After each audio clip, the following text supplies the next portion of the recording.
Elena Whitmore slammed both palms flat on the operating table and screamed at the monitors. "He's crashing, move!" Her team scrambled, 14 hours into a surgery that should have taken 6. Nobody moved faster than she did.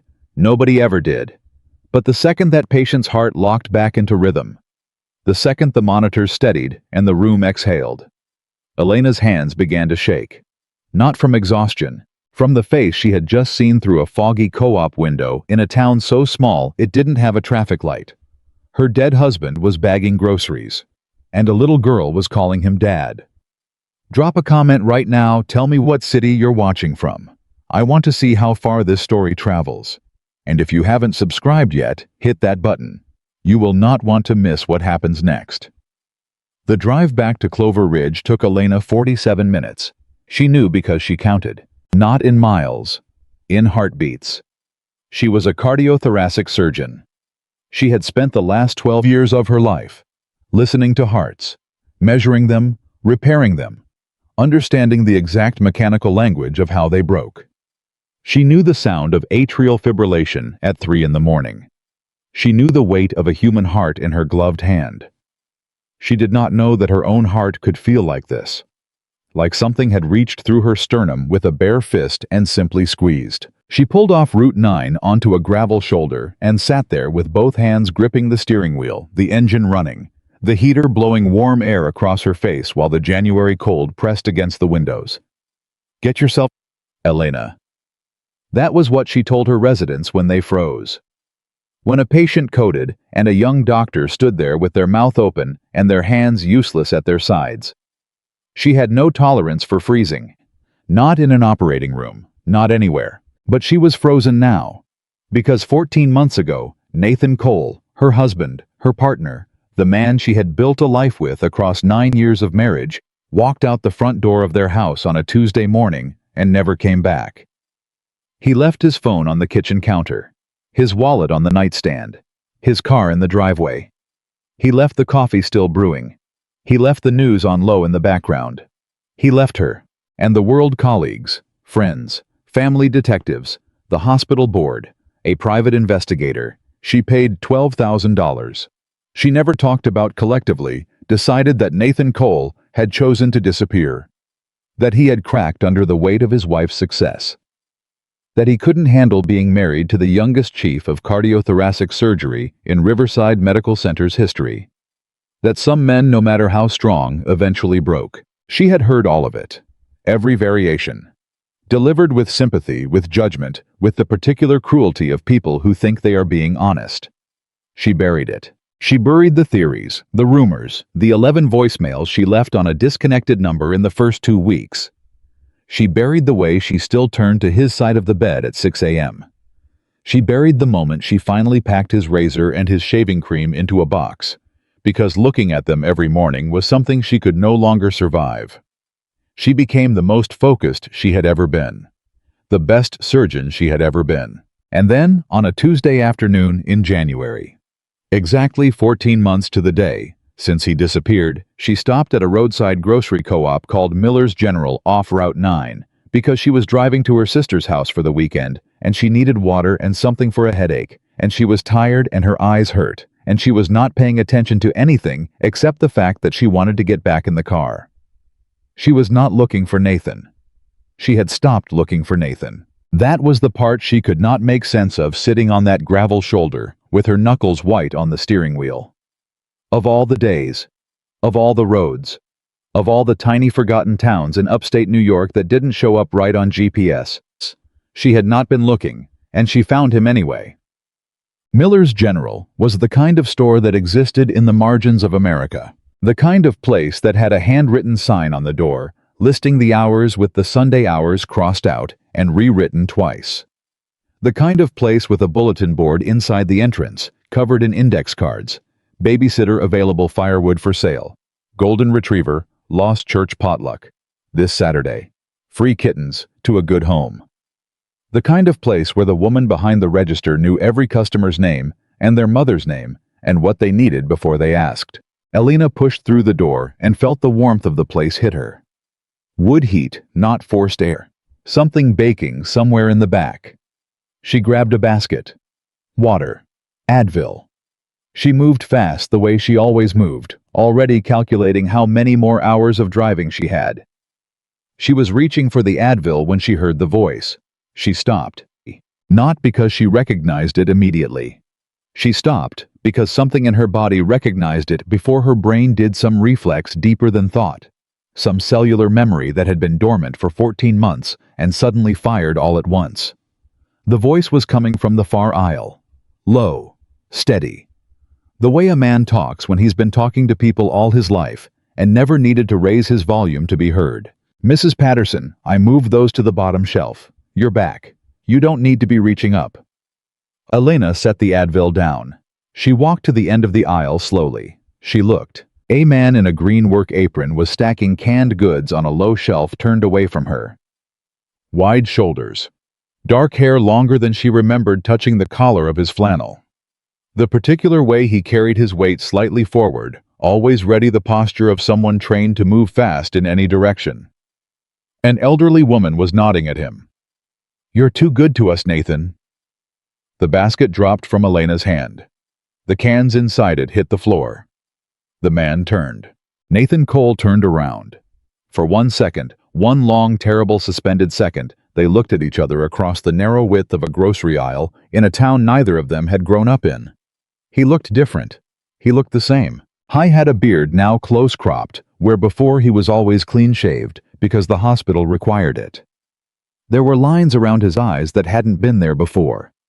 He looked like a man who had been outside more and indoors less, and sleeping on a schedule that had nothing to do with hospital shift rotations. He looked like a man who had been living an entirely different life. And he looked at her the way a person looks when the thing they have been bracing for finally arrives. Not surprised. Caught. Elena opened her mouth. She had no idea what she was going to say.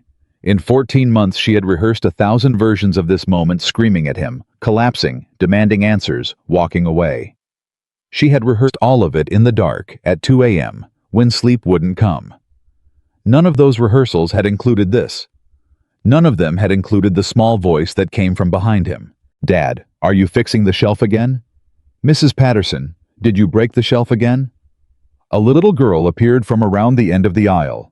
She was 6, maybe 7. Serious dark eyes. Hair in 2 uneven braids, the braids of a father who was still learning. She was wearing a bright orange knit sweater with a small yellow star on the pocket, and she was carrying a half-eaten apple with total confidence, the way children carry things they consider important. She walked straight to Nathan and grabbed his hand without looking up.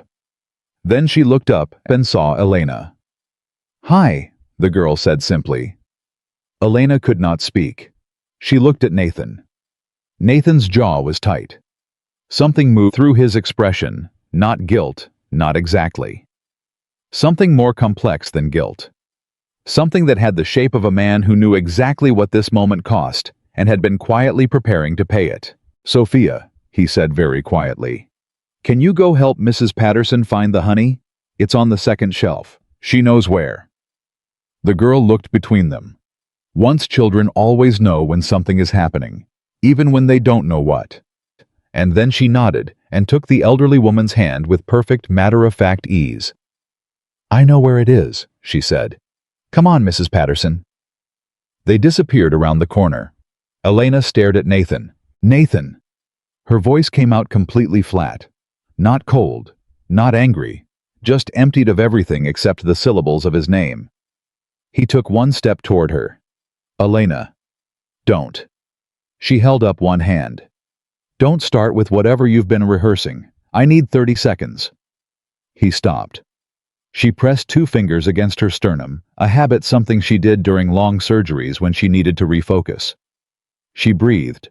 She counted. She made herself think like a surgeon and not like a wife. She looked at him. "You're alive," she said. "Yes."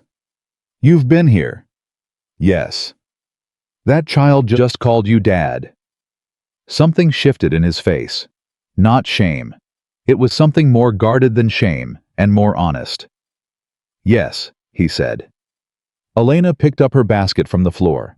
She picked up the 2 cans that had rolled out of it. She set everything on the nearest shelf with perfect precision, the way she handled instruments, and then she looked at him again. "Tell me there's a diner in this town," she said. "2 blocks down." "Then let's go." She moved toward the door. Then she stopped without turning around. "Bring the girl." The diner was called Paula's. Of course it was. Every small town in upstate New York had a Paula's or a Mary's or a Dot's with the same kind of cracked vinyl booths and the same laminated menus with photographs of the food and the same coffee that was too hot for the first 20 minutes and then exactly right. They sat in the back booth. Sophia sat next to Nathan with a children's menu and a purple crayon she produced from somewhere in her sweater pocket, coloring with the focused intensity of someone who understood that the adults needed to do something and she was going to stay out of it. Elena sat across from them. She looked at the child first, up close. Sophia had a quality that was hard to define, immediately, a settled calm that was unusual in a child her age. She wasn't performing. She wasn't fidgeting to get attention or looking to Nathan for reassurance. She was coloring a cartoon fish on the children's menu with the same energy she would have given it if she had been alone. She's been through something, Elena thought, with the part of her brain that couldn't stop being a doctor.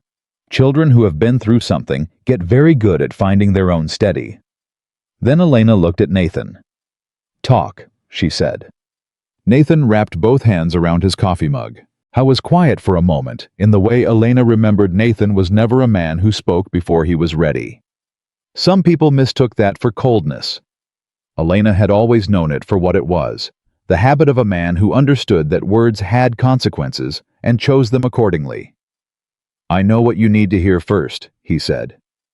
"No," Elena said. "You don't. Because if you did, you wouldn't have put me through 14 months of not knowing whether you were dead." Nathan's jaw tightened. He held her gaze. "You're right," he said. "Don't agree with me. Explain yourself." He set the mug down. "Her name is Sophia Miller," he said.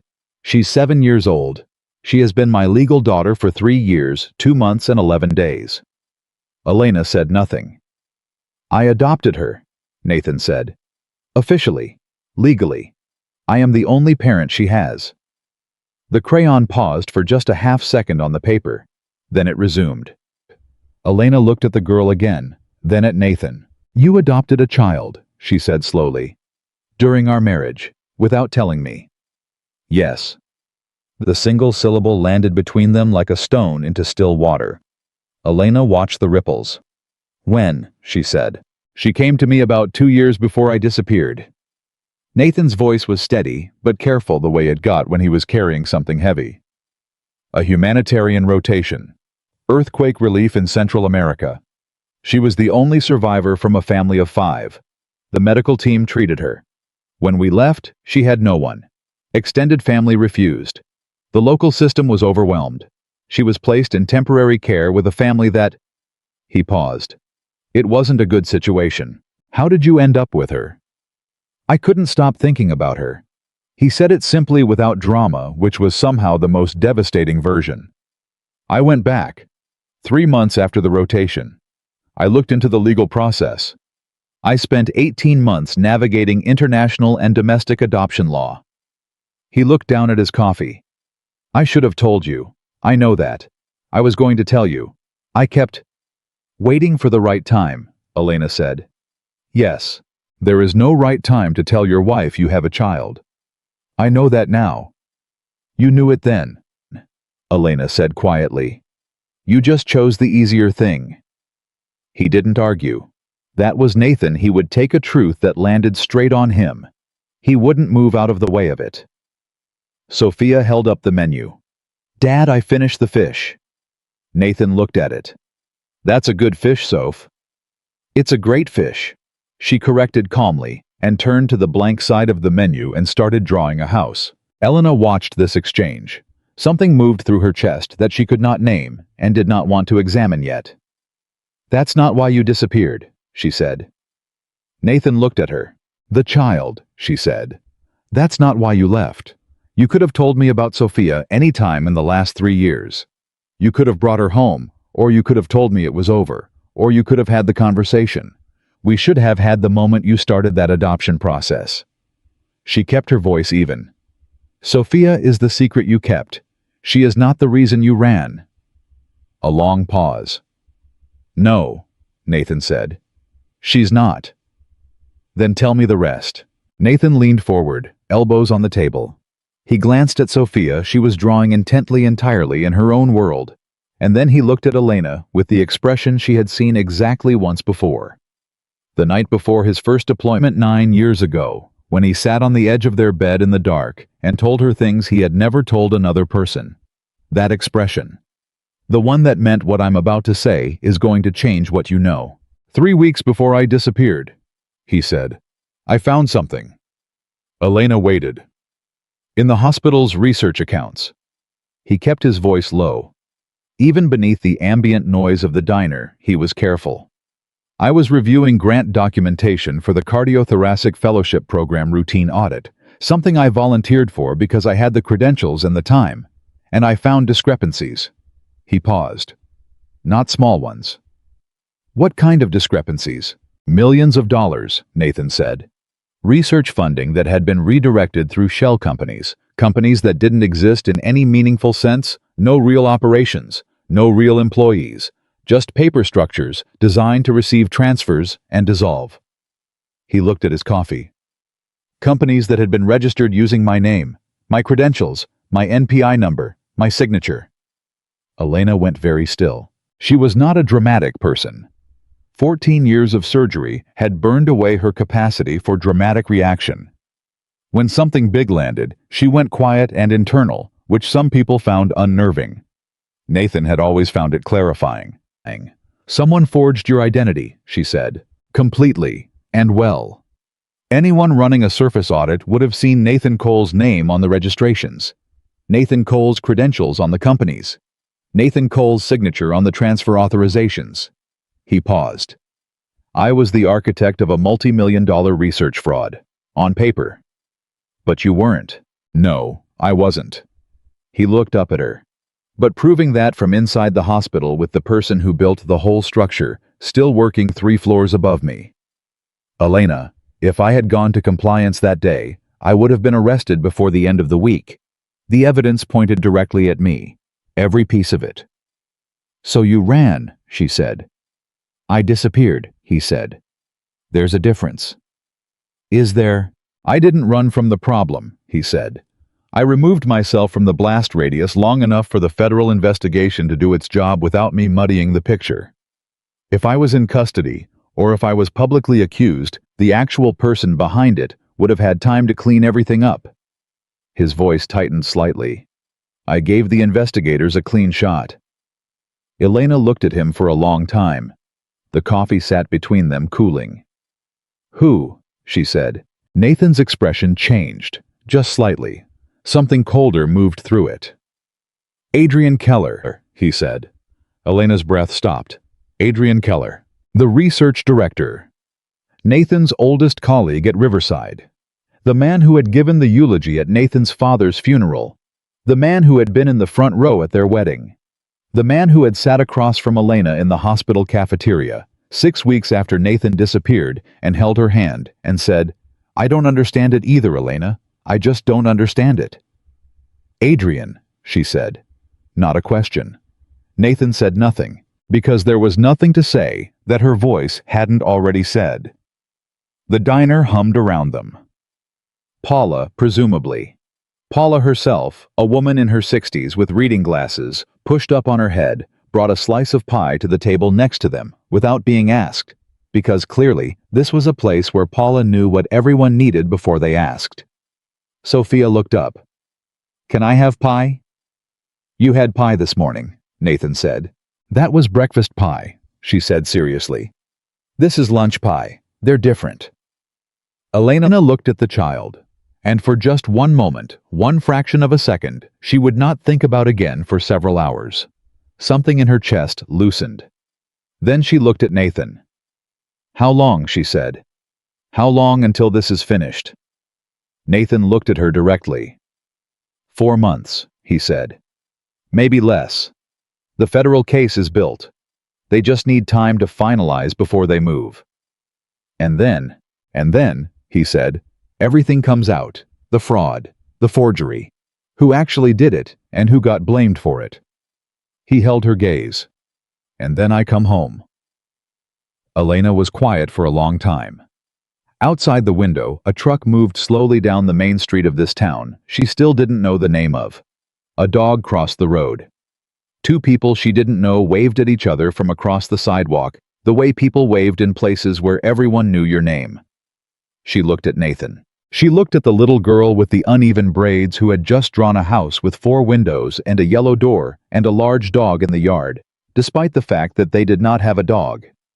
She looked at her husband, the man she had grieved, the man she had buried under work and routine, and the practiced architecture of moving forward, sitting across from her in a vinyl booth in a town that didn't show up on her GPS. "You should have told me," she said. Her voice was not angry. It was something harder than angry, something that had been forged in 14 months of not knowing. Not about Sophia, not about Keller, not about any specific thing. She leaned forward slightly. "You should have told me, Nathan. I was your wife. I was not someone you needed to protect from the truth. I was the person who was supposed to stand next to you in it." Nathan looked at her, and this time there was no steadiness in his expression, no careful control.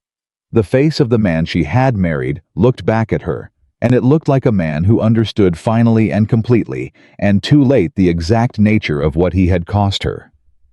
"I know," he said, quietly, simply, the way he said the things he meant most. Elena nodded. She picked up her coffee. She drank it. "Show me where you live," she said. The house was a rental on Birch Street, 3 blocks from the co-op. The kind of small white clapboard house with a covered porch that small towns kept in abundant supply. Inside clean, spare, functional. A man's hand in the tidiness. Nothing unnecessary. Everything in its place, but softened by the clear presence of a child. A drawing taped to the refrigerator. A pair of small red boots by the front door, misaligned with each other because a 7-year-old had taken them off in a hurry. A stack of library books on the coffee table with a bookmark made from a strip of orange construction paper. Sophia ran immediately to show Elena the drawing on the refrigerator. It was a bird. Elaborate, colorful, drawn with the total commitment of a child who has decided that this particular bird matters. "What kind of bird is this?" Elena asked. "I made it up," Sophia said. "It's called a flame sparrow. It only lives in forests that are warm in winter." "I've never heard of a flame sparrow." "That's because I invented it," Sophia said patiently. Elena looked at the drawing. "It's excellent," she said. Sophia considered this. "Yeah," she agreed, and then she disappeared to her room with the total lack of self-consciousness of a child who was completely secure in being who she was. Elena stood in the kitchen and looked at Nathan. He was watching her with the expression she couldn't quite categorize. Not hope, not dread, something in between. Something that was waiting for a verdict without pretending not to care about the outcome. "She's something," Elena said. "Yeah," Nathan said. "She really is." Elena looked around the kitchen. Evidence of a life she hadn't been part of. A chore chart on the wall, hand-drawn, Sophia's handwriting, Nathan's categories. A note stuck to the cabinet, Sophia Dentist Apt, Thursday 3:30, do not forget. The note was in Nathan's handwriting, with a small smiley face at the bottom, which she was nearly certain Sophia had added. "Do you need anything?" Nathan asked. "Water or—" "I'm fine." She turned to face him. "I'm going to stay in town tonight." Something moved through his expression. "Okay," he said. "There's a motel. Maple Inn, 2 streets over. It's not much, but it's clean. I didn't come for luxury." She looked at him steadily. "I came because I need to understand what I'm looking at before I go back to that hospital and walk past Adrian Keller's office and know what I know." Nathan's expression sharpened. "Elena, I'm not going to do anything," she said. "I'm a surgeon, not an idiot. I understand what's at stake." She held his gaze. "But I needed to see you, and now I've seen you. And tomorrow I need to see you again, because one conversation in a diner is not 14 months of explanation." Her voice was quiet, but it did not waver. And I need to spend a little more time with that kid before I decide what I think about all of this. Nathan was quiet. Then, she's going to be curious about you. Good, Elena said. I'm curious about her. She picked up her coat from the chair where she'd set it. Nathan. She stopped at the kitchen doorway. I'm not doing this for you. I'm doing this because I refuse to make a decision about my own life on incomplete information. She looked at him. That's what you didn't trust me with. Information. And I am going to need you to understand that that is the thing that has to change before anything else does. Nathan looked at her across the kitchen. I understand, he said. She believed him. She wasn't sure yet whether believing him was enough, but she put on her coat and walked out into the January cold and down Birch Street toward the Maple Inn, and behind her through the kitchen window she could see Nathan standing at the counter. Just standing there. The way a man stands when he's been holding his breath for 14 months and has just for the first time exhaled. She did not sleep well. The Maple Inn was clean and small and warm, and had a radiator that made a sound like someone quietly rearranging furniture in the next room, and Elena lay on top of the bedspread with her coat still on for the first 20 minutes and stared at the ceiling. She was a scientist. She approached problems structurally. She took what she knew, the data, the evidence, the observable facts, and she built an understanding from that foundation. What she knew, Nathan was alive. Nathan had a daughter adopted legally, and apparently with genuine love that Elena had not known about. Nathan had discovered a major financial fraud at their hospital. Nathan had been set up as the architect of that fraud. Nathan had disappeared deliberately to avoid being caught in a legal trap while a federal investigation ran its course. The person who had built that trap was Adrian Keller. Adrian Keller, who had sat across from her in the cafeteria and held her hand. Elena pressed the back of her hand against her mouth and breathed. She was not going to fall apart. She had not fallen apart for 14 months. She was not going to do it now in a motel room with floral wallpaper and a radiator that sounded like a very small ghost. What she also knew, Nathan should have told her about Sophia. There was no version of the adoption story where keeping it secret was the right choice. There was no timeline, no framing, no context that made a man adopting a child during a marriage and not telling his wife acceptable. Nathan should have told her about Keller. She understood his logic. She could follow the reasoning. Remove yourself from the equation. Don't give the investigators a compromised picture. Let the case build without you muddying it. She understood it. She did not accept that this logic required him to leave her in the dark. Because she was not the public. She was not a colleague. She was not the hospital board. She was the person who had slept beside him for 9 years and matched the rhythm of her life to his and trusted him with everything she was. And he had decided twice with Sophia with Keller that protecting her meant not trusting her. That was not love. That was a man who had confused control with care. She lay there in the quiet of the Maple Inn and turned that truth over and examined it from every angle the way she examined a problem before surgery. She did not perform the operation without understanding the anatomy first.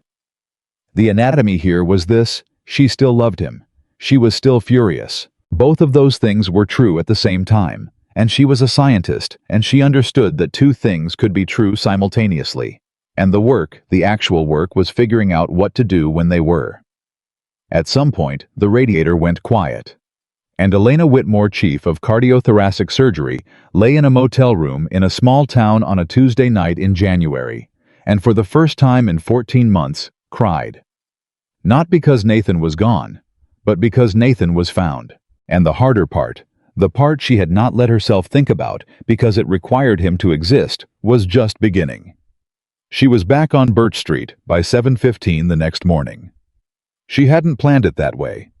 She had planned to take her time, drink the motel's terrible coffee, organize her thoughts, approach the day with the same methodical calm she brought to every complex situation. She had planned to be measured, deliberate, but she woke up at 6, and by 6:40 she was dressed, and by 7 she was standing at the Maple Inn window watching the street, and by 7:15 she was walking. She told herself it was because she needed answers. She did not examine the part of her that simply needed to see that he was still there. The white clapboard house on Birch Street had its porch light on. She could see it from half a block away, a warm yellow against the gray January morning, the kind of light that meant someone was already awake inside. She stopped at the bottom of the porch steps and listened. Voices. Nathan's low. And then Sophia's higher and rapid, the particular speed of a child who has a lot of thoughts before 8 in the morning. Elena knocked. A pause. Then footsteps, and Nathan opened the door. He was holding a spatula. He had already been awake long enough to make breakfast. He looked at her the way he had looked at her across the grocery aisle, like a man whose clock of reckoning had been running for a long time and had just reached zero. "Come in," he said. She came in. Sophia was at the kitchen table in pajamas with cartoon planets on them, eating scrambled eggs and reading a library book that was propped against a glass of orange juice. She looked up when Elena walked in. "You came back," she said. "I said I would," Elena said. Sophia considered this with the focused assessment of a child who had learned not to take that particular sentence for granted. Then she nodded once like something had been confirmed and went back to her book. Elena sat down at the kitchen table. Nathan put a plate of eggs in front of her without asking. She ate them. This was, she thought, one of the stranger mornings of her life. Sitting in the kitchen of a rental house on a street she'd never heard of. Eating breakfast across from the daughter her missing husband had never told her about, while her missing husband stood at the stove. The surreality of it was enormous. She held it at arm's length and focused on the eggs, which were good seasoned, not overcooked the way Nathan had always made them. Some things apparently did not change. "What are you reading?" Elena asked Sophia. Sophia held up the cover without looking up. It was a book about ocean animals, thick with photographs. "I'm on the anglerfish," Sophia said. "Did you know the anglerfish uses light to hunt in total darkness?" "I did know that," Elena said. Sophia lowered the book. "How?" "I'm a doctor. We learn a lot of biology." "What kind of doctor?" "I fix hearts." Sophia blinked. She set the book down flat. "You fix hearts that are broken." "Hearts that are broken in a physical sense, yes." Sophia absorbed this. "What about broken in a feeling sense?" Elena looked at her. "That's harder." "Yeah," Sophia said seriously. "I figured." And she picked up her book again. Nathan set a mug of coffee in front of Elena and sat down across from her. They looked at each other over the table in the particular way of two people who have an enormous amount to say and are temporarily sharing space with a 7-year-old who does not miss anything. "She has school at 8:30, Nathan said quietly. "I heard that," Sophia said without looking up. "I know you heard it, Soph." "I'm not a baby. I know what time school starts." "I'm aware. You say it like I might forget. You forgot last Thursday." A pause. "That was different. I was reading." "You were reading today too." Sophia lowered the book and looked at him with an expression that was entirely too composed for a 7-year-old. "Dad," she said, "I'm going to be on time." Nathan looked at Elena. A small, involuntary thing happened at the corner of his mouth, not quite a smile, but close. The expression of a man who had been having this exact conversation for years and had long since made peace with losing it. Elena saw it. She looked away. Because that involuntary, almost smile, that specific one, the one he only got when something was genuinely ridiculous and he was too controlled to laugh. She had seen that expression 10,000 times. She had catalogued it. She had loved it. It landed in her chest like a stone. She drank her coffee. At 8:20. Sophia packed her backpack with the efficiency of someone who had been doing it alone long enough to develop a system. Books first, then the pencil case, then the lunchbox, and then a small object. Elena couldn't identify, a flat rectangular, about the size of a playing card, which Sophia tucked into the front pocket of her backpack with particular care. "What's that?" Elena asked. Sophia looked at her. Then she pulled it back out and held it up. It was a laminated photograph. Elena leaned forward to see it. A man and a little girl, Nathan and Sophia, clearly standing in front of what looked like a Christmas tree. both of them wearing matching red sweaters that were slightly too large. Sophia had her head thrown back, laughing at something. Nathan was looking at her instead of the camera with an expression Elena recognized. The same expression he used to turn on her. "We take a picture every Christmas," Sophia said. "I carry last year's while we're waiting for this year's." Elena looked at the photograph for a moment. "That's a good system," she said. "It was my idea," Sophia said. She tucked it back into her backpack. "Dad thought I didn't need it because he'd always be there. But I said it's not about needing it. It's about wanting it." She zipped the pocket shut. "There's a difference." Elena sat very still. "Yes," she said quietly. "There is." Nathan was standing in the doorway of the kitchen. He had heard it. His expression was very controlled, very careful, the face of a man receiving something he deserved. Sophia pulled on her coat orange like everything Sophia owned seemed to be orange, and yanked her boots on in the same sideways manner that had left them askew by the front door the previous day. "Will you be here when I get back?" she asked Elena, looking up from her boots. Elena hesitated. 1 second. "Yes," she said. Sophia nodded, satisfied. "Okay." She grabbed Nathan's hand for a brief squeeze. Brief but total, the way children touch the people they trust. And then she was out the door. Nathan walked her to the end of the front path, stood watching until she disappeared around the corner toward the school 2 blocks away.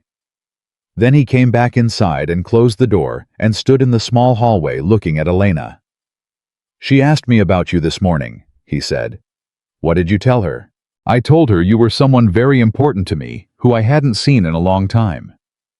"That's technically accurate." "I know." He moved into the kitchen and refilled his own coffee. "She asked if you were going to leave again." Elena looked at him. "She asked that first question, before she even asked your name."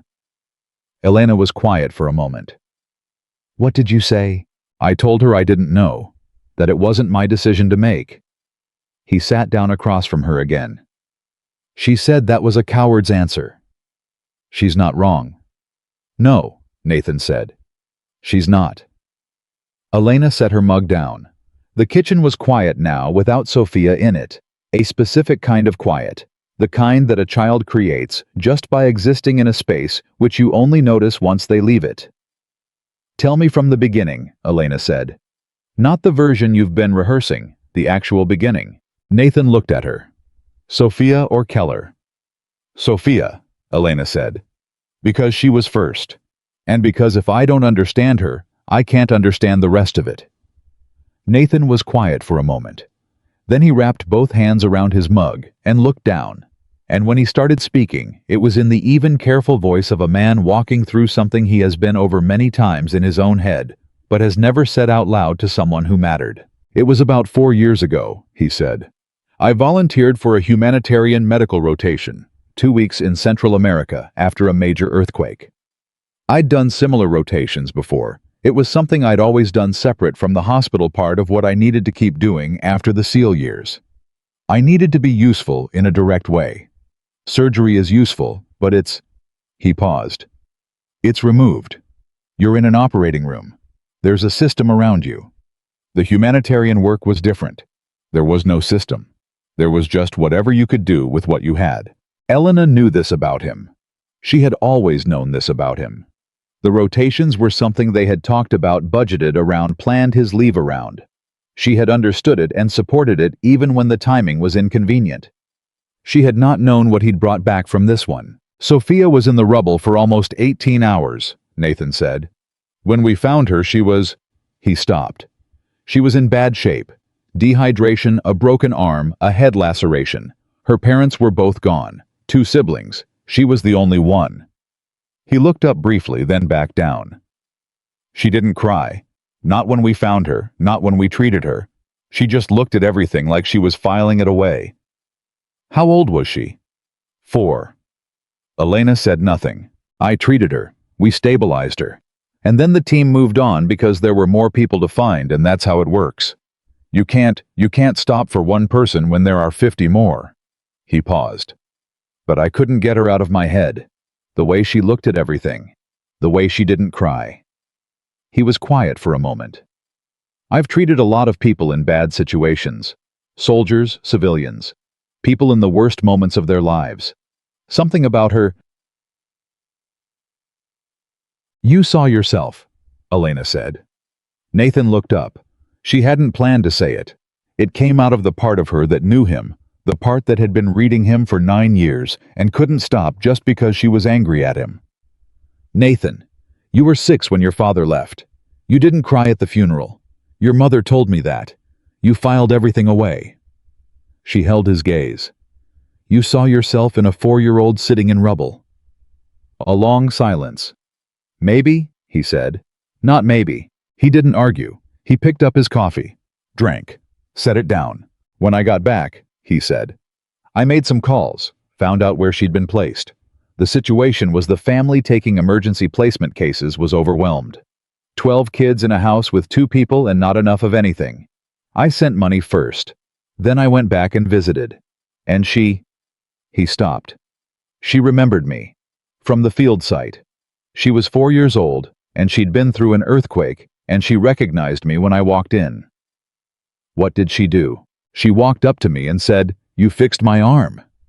He looked at Elena with an expression that was beyond complicated grief and love, and the kind of quiet devastation that comes from recounting something that changed the entire trajectory of your life. That was it. That was the whole conversation, and I knew. Knew what? That I wasn't going to be able to walk away from her. He said it simply, not dramatically. The way he said things he was certain of. I knew it the same way I knew I wanted to marry you. Not a gradual process, just knowing. Elena absorbed this. She didn't trust herself to speak for a moment. Not because she was angry, though she was, but because underneath the anger was something more complicated. Something that had been listening to this man describe recognizing a child in rubble the same way he had described recognizing the woman he wanted to spend his life with. And that something did not know what to do with that. Why didn't you tell me? She said. Nathan was quiet. I started the legal process before I was sure it would work, he said. International adoption it's not fast, and it's not simple, and there were at least 4 points in the first year where I thought it was going to fall through. I didn't want to tell you about her, and then have to tell you she wasn't coming. He looked at her. That's the first part of the answer. And the second part, he held her gaze. I didn't know how you'd react, about wanting a child, about me making that decision without... He stopped. We'd never resolved it. The question of whether we wanted kids. We kept deferring it, both of us. And I told myself I wasn't making a decision for both of us because I was going to tell you before it was final. But I kept pushing the conversation forward, Elena said. Yes. Until there was no pushing left to do. Yes. Elena stood up. She didn't leave the kitchen. There was nowhere to go in a house this small, but she stood and moved to the window and looked out at the street. The cold January light was thin and even. 2 people walked past with a dog. Someone's truck idled at the curb. So she came to you 2 years before you disappeared, she said without turning around. Which means she's been in your life for 2 years before the disappearance plus 14 months, so 3 years and 2 months. 3 years and 2 months. Elena turned around. Where was she while you were living here? She was with me, Nathan said. She's been with me the whole time. Elena stared at him. The entire 14 months she was here. Yes. She wasn't in school in the city. She was in school here. I enrolled her under my name as soon as we arrived. She's been at Clover Ridge Elementary since last February. He held her gaze evenly. She adapted faster than I expected. She does that. Adapts. She didn't have a choice, Elena said. She's been adapting since she was 4 years old. No, Nathan said quietly. She didn't. Elena sat back down. She looked at her coffee, which had gone cold, and she did not care. Does she know? Elena said. About any of it. About why you're here, about the hospital, about... She knows we're on an adventure, Nathan said. That's what I told her in the beginning. She was 5. An adventure was enough. His voice shifted slightly. Now she's 7, and she asks more specific questions, and I've told her we're waiting for something to be finished before we go home. He paused. She asks about home sometimes, what it looks like. I tell her it's going to have more space than this house and a yard, and she always adds the dog. The drawing, Elena said. Nathan looked at her. This morning, the house she drew, it had a dog. It always has a dog. Elena was quiet for a moment. Then, what does she know about me? A silence that lasted exactly 1 beat too long. She knows I have a wife, Nathan said. Elena felt the sentence land. You told her. She found the photograph, he said. About 8 months ago. I had one in my wallet, our wedding photo. She found it and asked who you were, and I told her the truth. That you were my wife. That I missed you very much. That when our adventure was over, I hoped you'd be there. Elena's jaw tightened. You hoped, she said. I wasn't going to promise her something I didn't know was true, he said. I wasn't going to tell a child who'd already lost everything that I knew for certain you'd be waiting. I didn't know that. Because you didn't tell me where you were. Yes. So you told your 7-year-old daughter about me, Elena said, and you hoped I'd be there, but you never gave me the information I would have needed to make that decision from a place of actual knowledge. Her voice was entirely controlled. You hoped I'd wait for a man who gave me no reason to wait except the absence of a body. Nathan's hands tightened around his mug. Elena, I'm not finished. She leaned forward slightly. I buried you, Nathan. Not literally, but I held a kind of funeral for you inside myself, because the alternative of holding on to something that had no evidence of existing, that was destroying me. And I chose to survive. I chose to move forward. I packed your razor into a box, and I went back to work, and I rebuilt myself around the absence of you. Her voice did not break. And you were here, making scrambled eggs and walking Sophia to school and leaving dentist appointment reminders on the cabinet. Yes, Nathan said. His voice was low. I was. And you didn't trust me enough to tell me. The word landed like a scalpel. Precise. Into the exact right place. Nathan looked at her, and for the first time since she had walked into Miller's General and watched him turn around, he looked like a man who did not have a prepared answer. No, he said finally. I didn't. Why? Because...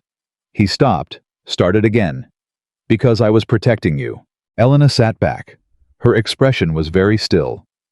Say that again. I was trying to protect... Don't. Her voice was quiet, but it hit like a flat palm. Don't tell me you disappeared for 14 months to protect me. Don't make me the reason you didn't trust me. She held his gaze without blinking. You were protecting yourself. From the investigation. From Keller. From the fraud. Those are all legitimate reasons, Nathan. I could work with legitimate reasons. But somewhere in the middle of protecting yourself, you made a decision. A unilateral, unsanctioned decision that I was better off not knowing. She paused. That is not protection. That is control. And you need to understand the difference before we can talk about anything else. The kitchen was very quiet. The radiator ticked. Somewhere outside, a car door closed. Nathan sat across from her and did not look away and did not speak for a long time. Then he said, You're right. I know I'm right. I know you know. He set his mug down. I know you know, and I know it doesn't fix anything, and I know right now that's not what you need from me. He looked at her directly. What do you need? Elena was surprised by the question. She hadn't expected it. She'd expected defense or deflection, or the particular male version of apology that was more about making themselves feel better than addressing what they'd actually done. She had prepared for all of those. She hadn't prepared for what do you need. I need to understand the Keller situation completely, she said after a moment. Not the version designed to justify your choices.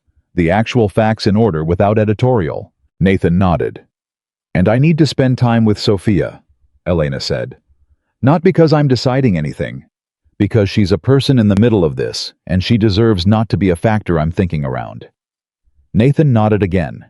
And at some point, Elena said, I need you to tell me what you actually thought was going to happen when this was over. When Keller was arrested and your name was cleared and you were free to come back. Her voice was even.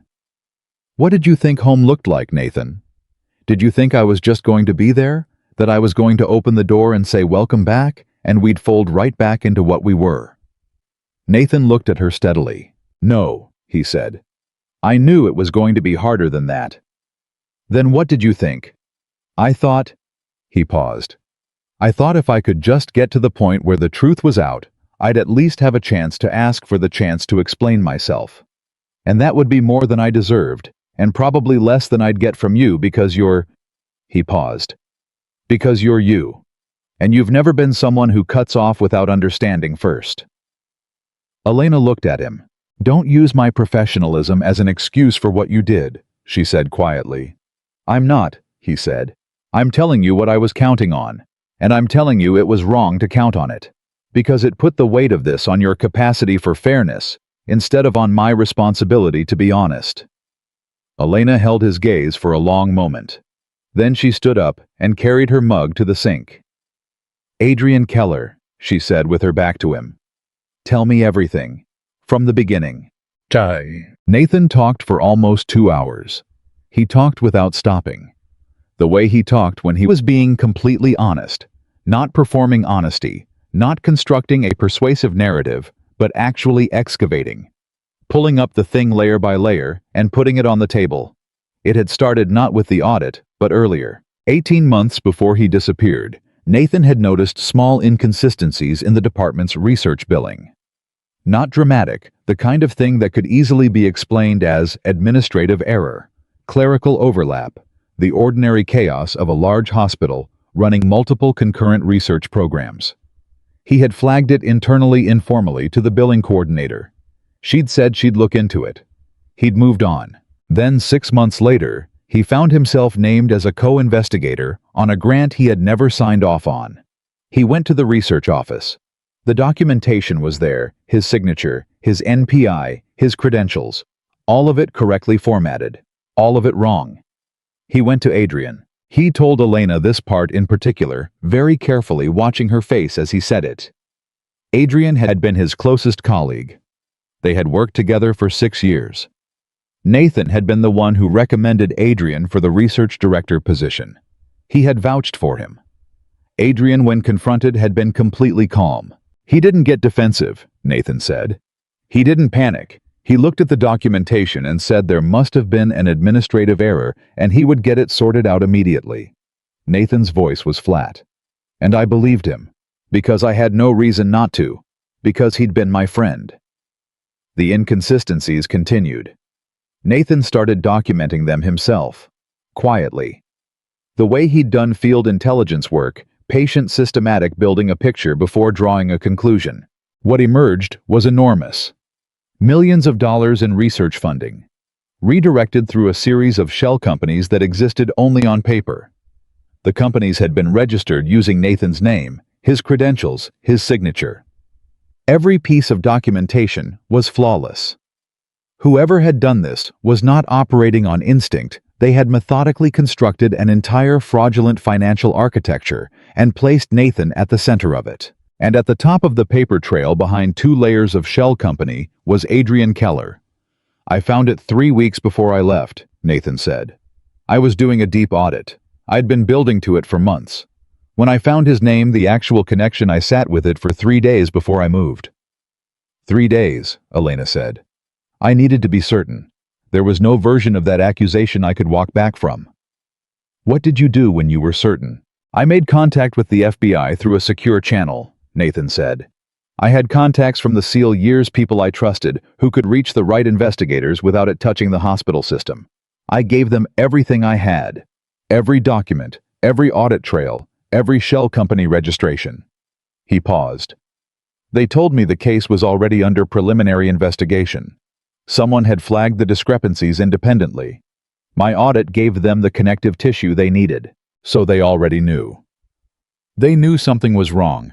They didn't know who, and they didn't know how. I gave them both. And then you disappeared. The investigator told me directly, explicitly, that if I remained in my position, Keller would know the net was closing. He had access to HR records, to personnel communications, to enough of the hospital's internal systems that any unusual activity around my file would alert him. Nathan's voice was measured. They asked me to remove myself from the environment, not to flee, to step back, to give them space to build the case without Keller watching through the system. They asked you to disappear. They suggested it was in everyone's best interest that I became unavailable. Elena turned around. She'd been standing with her back to him at the sink. Now she looked at him across the kitchen. The FBI suggested you disappear, she said. And you did it without telling me. Elena, I understand the logic, she said. Her voice was very steady. I want you to hear that. I am standing here, and I can follow every step of the reasoning, and I understand why the investigation required your absence, and I understand why you couldn't tell the hospital, and I understand why you couldn't tell colleagues. She held his gaze. I was your wife, Nathan. I was not a colleague. I was not a hospital system. I was not someone Keller had access to. He had access to everything. Did he have access to my personal cell phone, my personal email, a letter? Her voice was still controlled, but something underneath it had found its edge. You could have driven 3 hours in any direction and found a payphone and called me and said, Elena, I'm alive. I can't tell you where I am. I can't explain everything, but I am alive and I'm okay. She paused. That was available to you. You chose not to take it. Nathan was quiet. Yes, he said finally. I chose not to. Why? Not a question, a demand. He looked at her. Because if I told you I was alive, you would have come looking for me, and I couldn't risk. You don't get to make that decision for me, Elena said. I am a grown woman, and I get to decide what risks I take. You would have put yourself in Keller's path. Maybe. I was not a safe person, Elena. What he'd built this wasn't small time. This was organized, deliberate, and he had spent years constructing it. A man who does that does not stop at document fraud when he feels threatened. So you kept me ignorant to keep me safe. Yes. And you would make the same choice again. A pause. I don't know, Nathan said. Elena looked at him sharply. That's the first honest thing you've said in this conversation, she said. He looked surprised, slightly. Everything else I said was honest. Everything else was accurate, she said. Accuracy and honesty are not the same thing. Honest is, I don't know if I'd make the same choice. Because that means you're actually weighing it. You're not just defending what you did, you're genuinely asking whether it was right. She paused. That's the version of you I need right now, not the one with all the answers. Nathan was quiet for a long moment. The one with all the answers, he said slowly, is the one that got us here. Yes, Elena said. It is. She sat back down at the table. The winter light had shifted while they were talking, moved from flat gray to something thinner and colder as the morning stretched toward noon.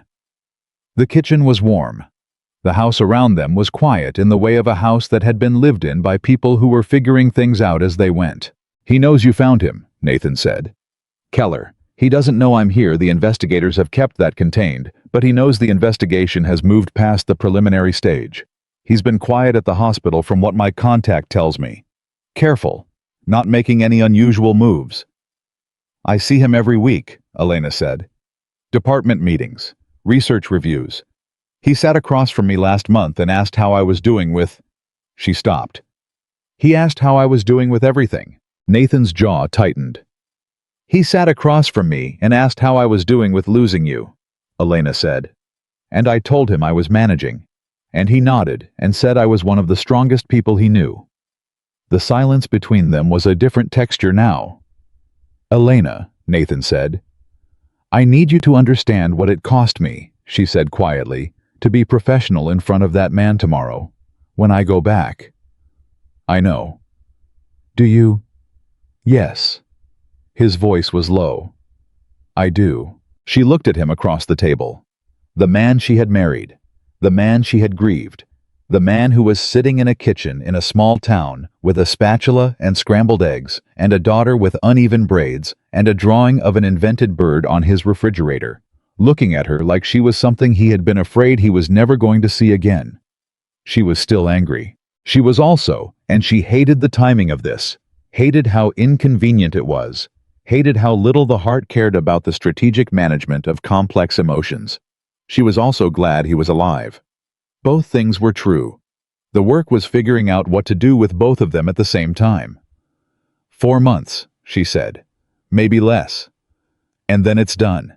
The arrest, yes. The fallout takes longer.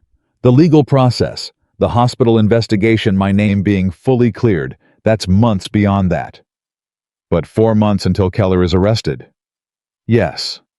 Elena looked down at the table, at her empty mug, at the morning light on the wooden surface between them.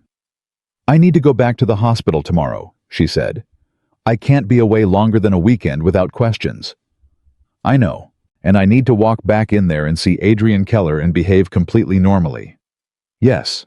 Which means what I know now lives inside me with no outlet. She looked up. I need you to understand what I'm carrying back with me. I do understand. Say it, she said. Not I understand. Tell me what you think I'm carrying. Nathan looked at her steadily. You're carrying the knowledge that your husband is alive and that your colleague is a criminal and that you have to perform normalcy in front of both truths every day, he said. You're carrying 14 months of grief that just shifted into something more complicated than grief. You're carrying the fact that you met a child today who matters and you don't know yet what that means or what you want it to mean. He paused. And you're carrying the fact that you're furious at me and you still love me. And those two things are taking up space in you simultaneously, and neither of them is going away. Elena looked at him for a long moment. Yes, she said. That's what I'm carrying. I know, he said. I know, and I'm sorry. And I know that's not enough, and I'm asking you anyway to... Don't ask me for anything right now, she said. I'm not ready for that conversation. He stopped.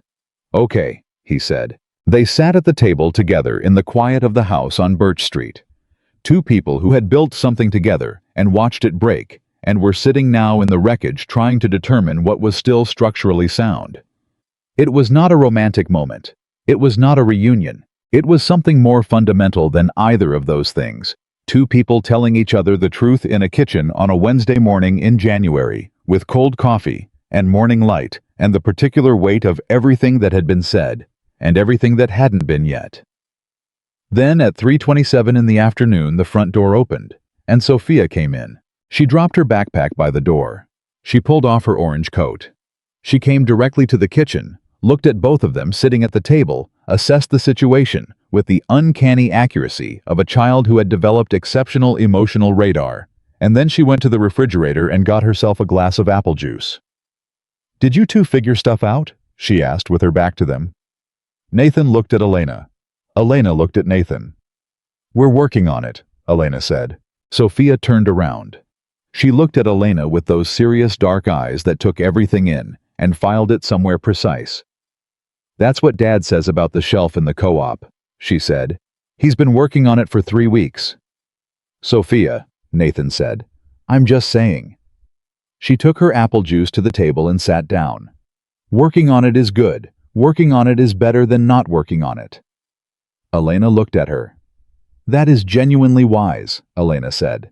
Sophia nodded seriously. I know, she said. And she reached across the table and pulled the library book toward her and opened it back to the anglerfish, and the kitchen filled up again with the particular warmth of a child settling into a space and making it feel like home.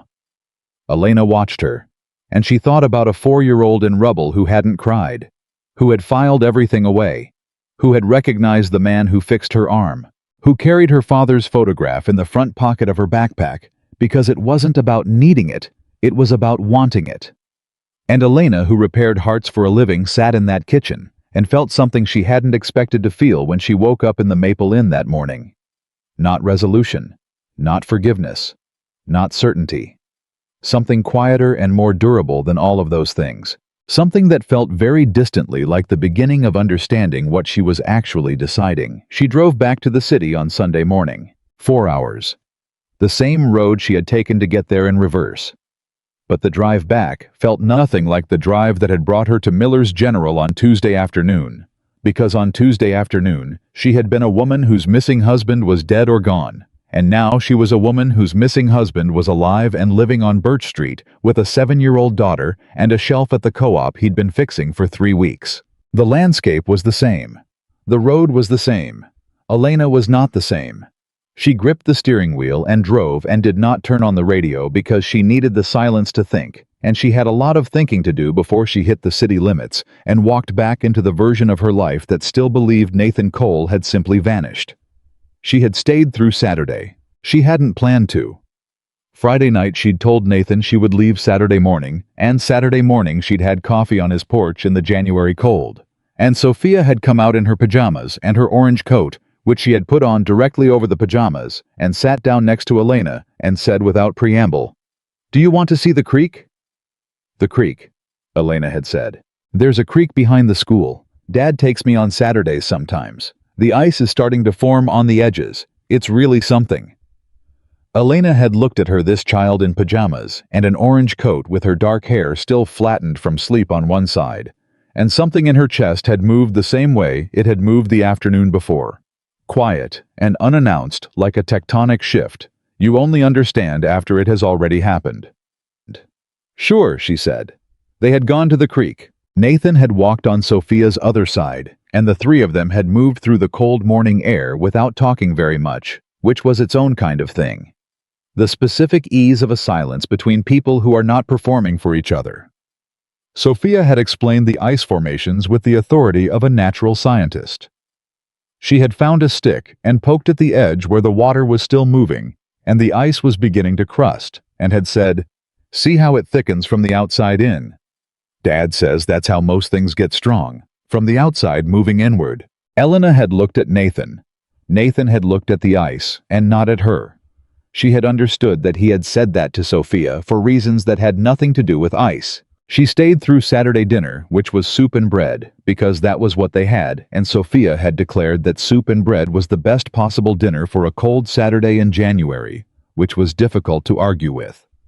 They had eaten at the small kitchen table, and Sophia had told Elena about her teacher, who was named Mrs. Okafor, and who allowed the class to keep a class hamster named Galileo, and who had recently told them that Galileo the hamster and Galileo the scientist shared a quality, which was that neither of them could stop moving long enough to rest. "She's funny," Sophia said. "Teachers aren't usually funny." "Some are," Elena said. "Name one funny teacher you had." Elena considered. "Dr. Hendricks, organic chemistry. He used to bring props." "What kind of props?" "Kitchen items. He said the chemistry of cooking was the best way to teach reaction sequences because everyone understood what baking soda did, but no one had thought about why." Sophia had absorbed this with great seriousness. "I want to take chemistry," she said. "You're 7, Nathan said. "I'm aware of that. I mean when I'm older. I want to understand why things react the way they do." Elena had looked at her across the soup bowls. "That is exactly the right reason to study chemistry," she said. Sophia had looked back at her steadily, and something had passed between them. Small, unremarkable to anyone watching, enormous to Elena. Some first thread of recognition between two people who have not yet decided what they are to each other, but are beginning to suspect they might be something. And then Elena had driven home Sunday morning, and now she was 40 minutes from the city, and she needed to figure out how to be the person she had been before Tuesday, when she did not yet know any of what she now knew. She was not sure she could do that. She was going to have to. Riverside Medical Center was a building. Elena had walked into approximately 300 times a year for the past 8 years. She knew the weight of its front doors, the specific acoustic quality of the main corridor in the morning before the day fully populated, the way the elevator on the surgical floor hesitated briefly between the second and third before committing to the third. She knew Adrian Keller's schedule as well as she knew her own. Monday through Thursday in the research suite by 7:30. Department meeting every other Tuesday. Lunch at the hospital cafeteria, usually with whoever needed a meeting because Adrian used lunch the way some people used conference rooms as a tool. Monday morning. She rode the elevator to the surgical floor and set her bag in her office and stood at her window for 30 seconds, which was 29 seconds longer than she normally stood anywhere doing nothing. Then she went to work. She operated for 7 hours. She rounded. She reviewed. She supervised a resident named Park, who was excellent and knew he was excellent, which was the one thing about him she was continuously working to correct. She returned 17 messages. She attended a budget meeting that ran 40 minutes over because the CFO believed that speaking longer about a problem solved the problem faster, which was not true and had never been true and would not be true regardless of how many budget meetings Elena attended. At 4:15, she was walking past the research suite. The door was open. Adrian Keller was inside, standing at the window with his back to her on the phone. She caught 3 words, timing is critical, before he turned and saw her through the glass. He held up one finger, the universal gesture for one moment. She waited. He ended the call and came to the door. "Elena," he said, "how was your weekend?" Adrian Keller was 61 years old, silver-haired, with the particular bearing of a man who had spent his career being the most trusted person in any room. He was good-looking in the way that competent older men sometimes were, not striking, but reliable. Composed. The face of someone who did not surprise easily. He had the warmest smile she had ever seen on a person she now knew to be a criminal. "Good," she said. "I went to see my sister." "How is she?" "Fine, same." He nodded. He leaned against the doorframe with the ease of a man who had nothing to be careful about.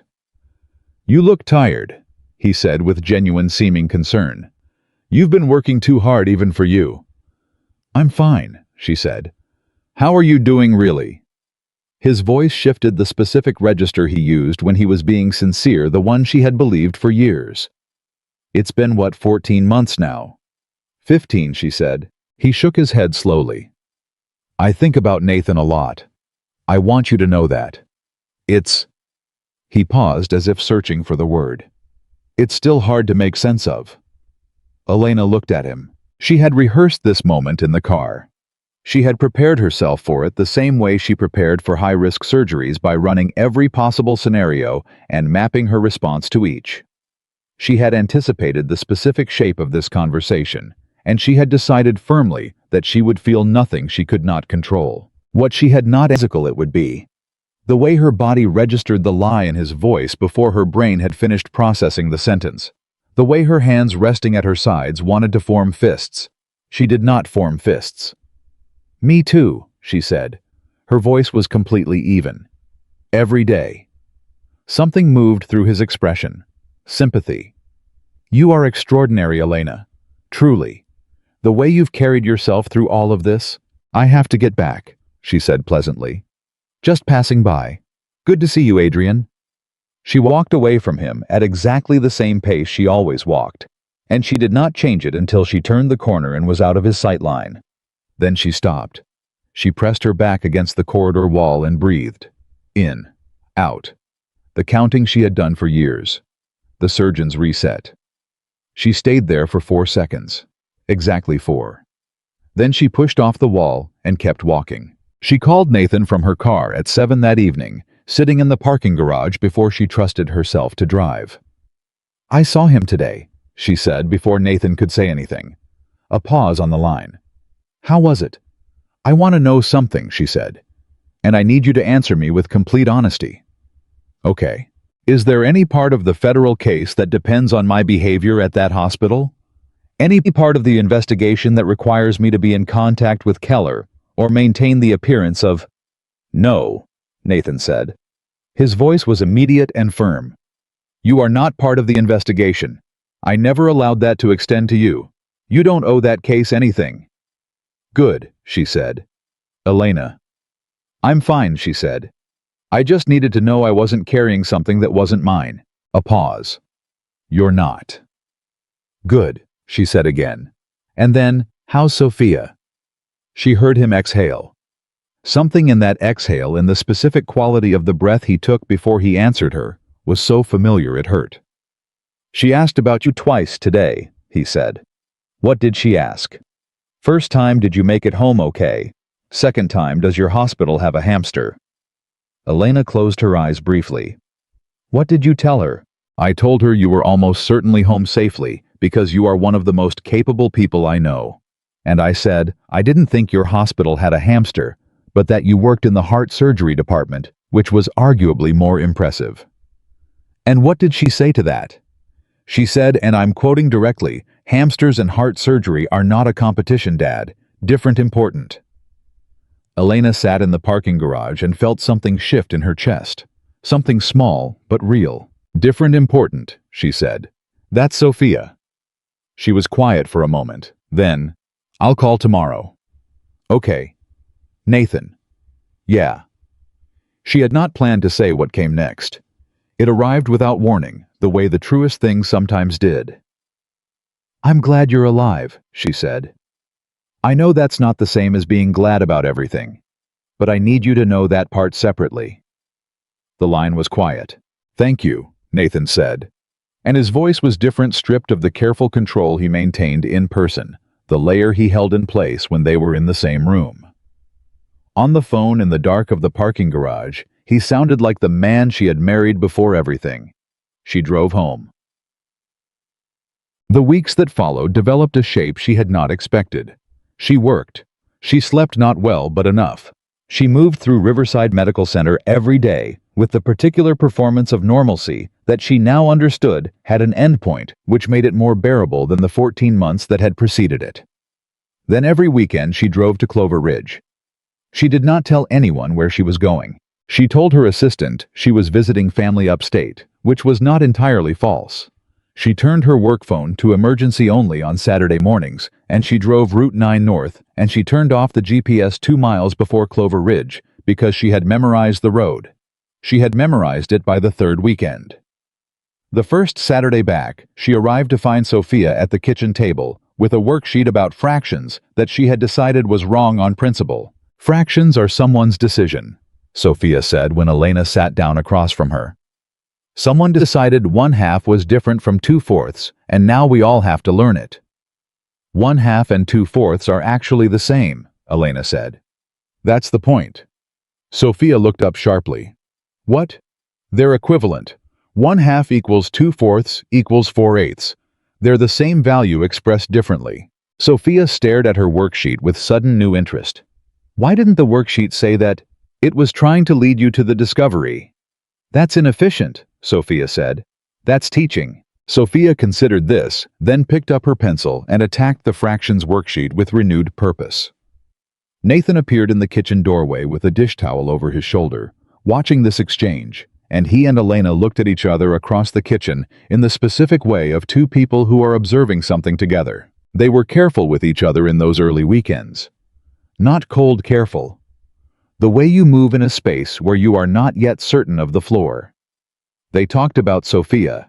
They talked about the investigation in the limited way Nathan was permitted to discuss it.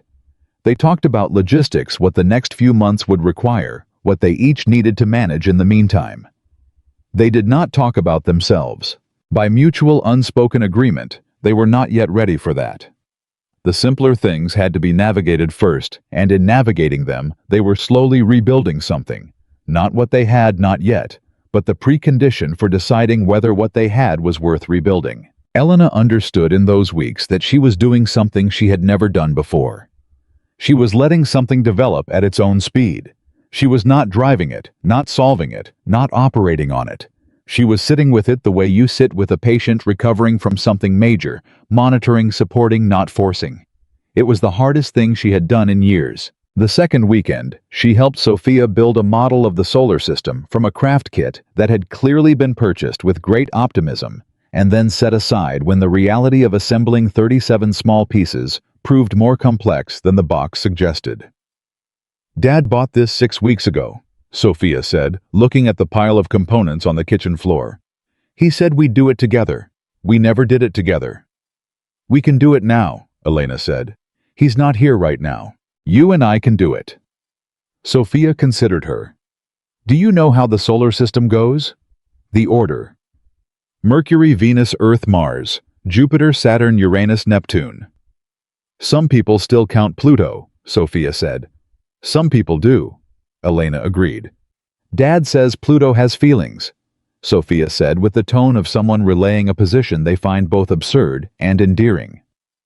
Your dad always did have a lot of compassion, Elena said. Sophia picked up the piece labeled Jupiter, the largest disproportionately large compared to everything else, because that was accurate, and turned it in her hands. Did you know him for a long time before? Elena sat down on the kitchen floor across from her. 9 years.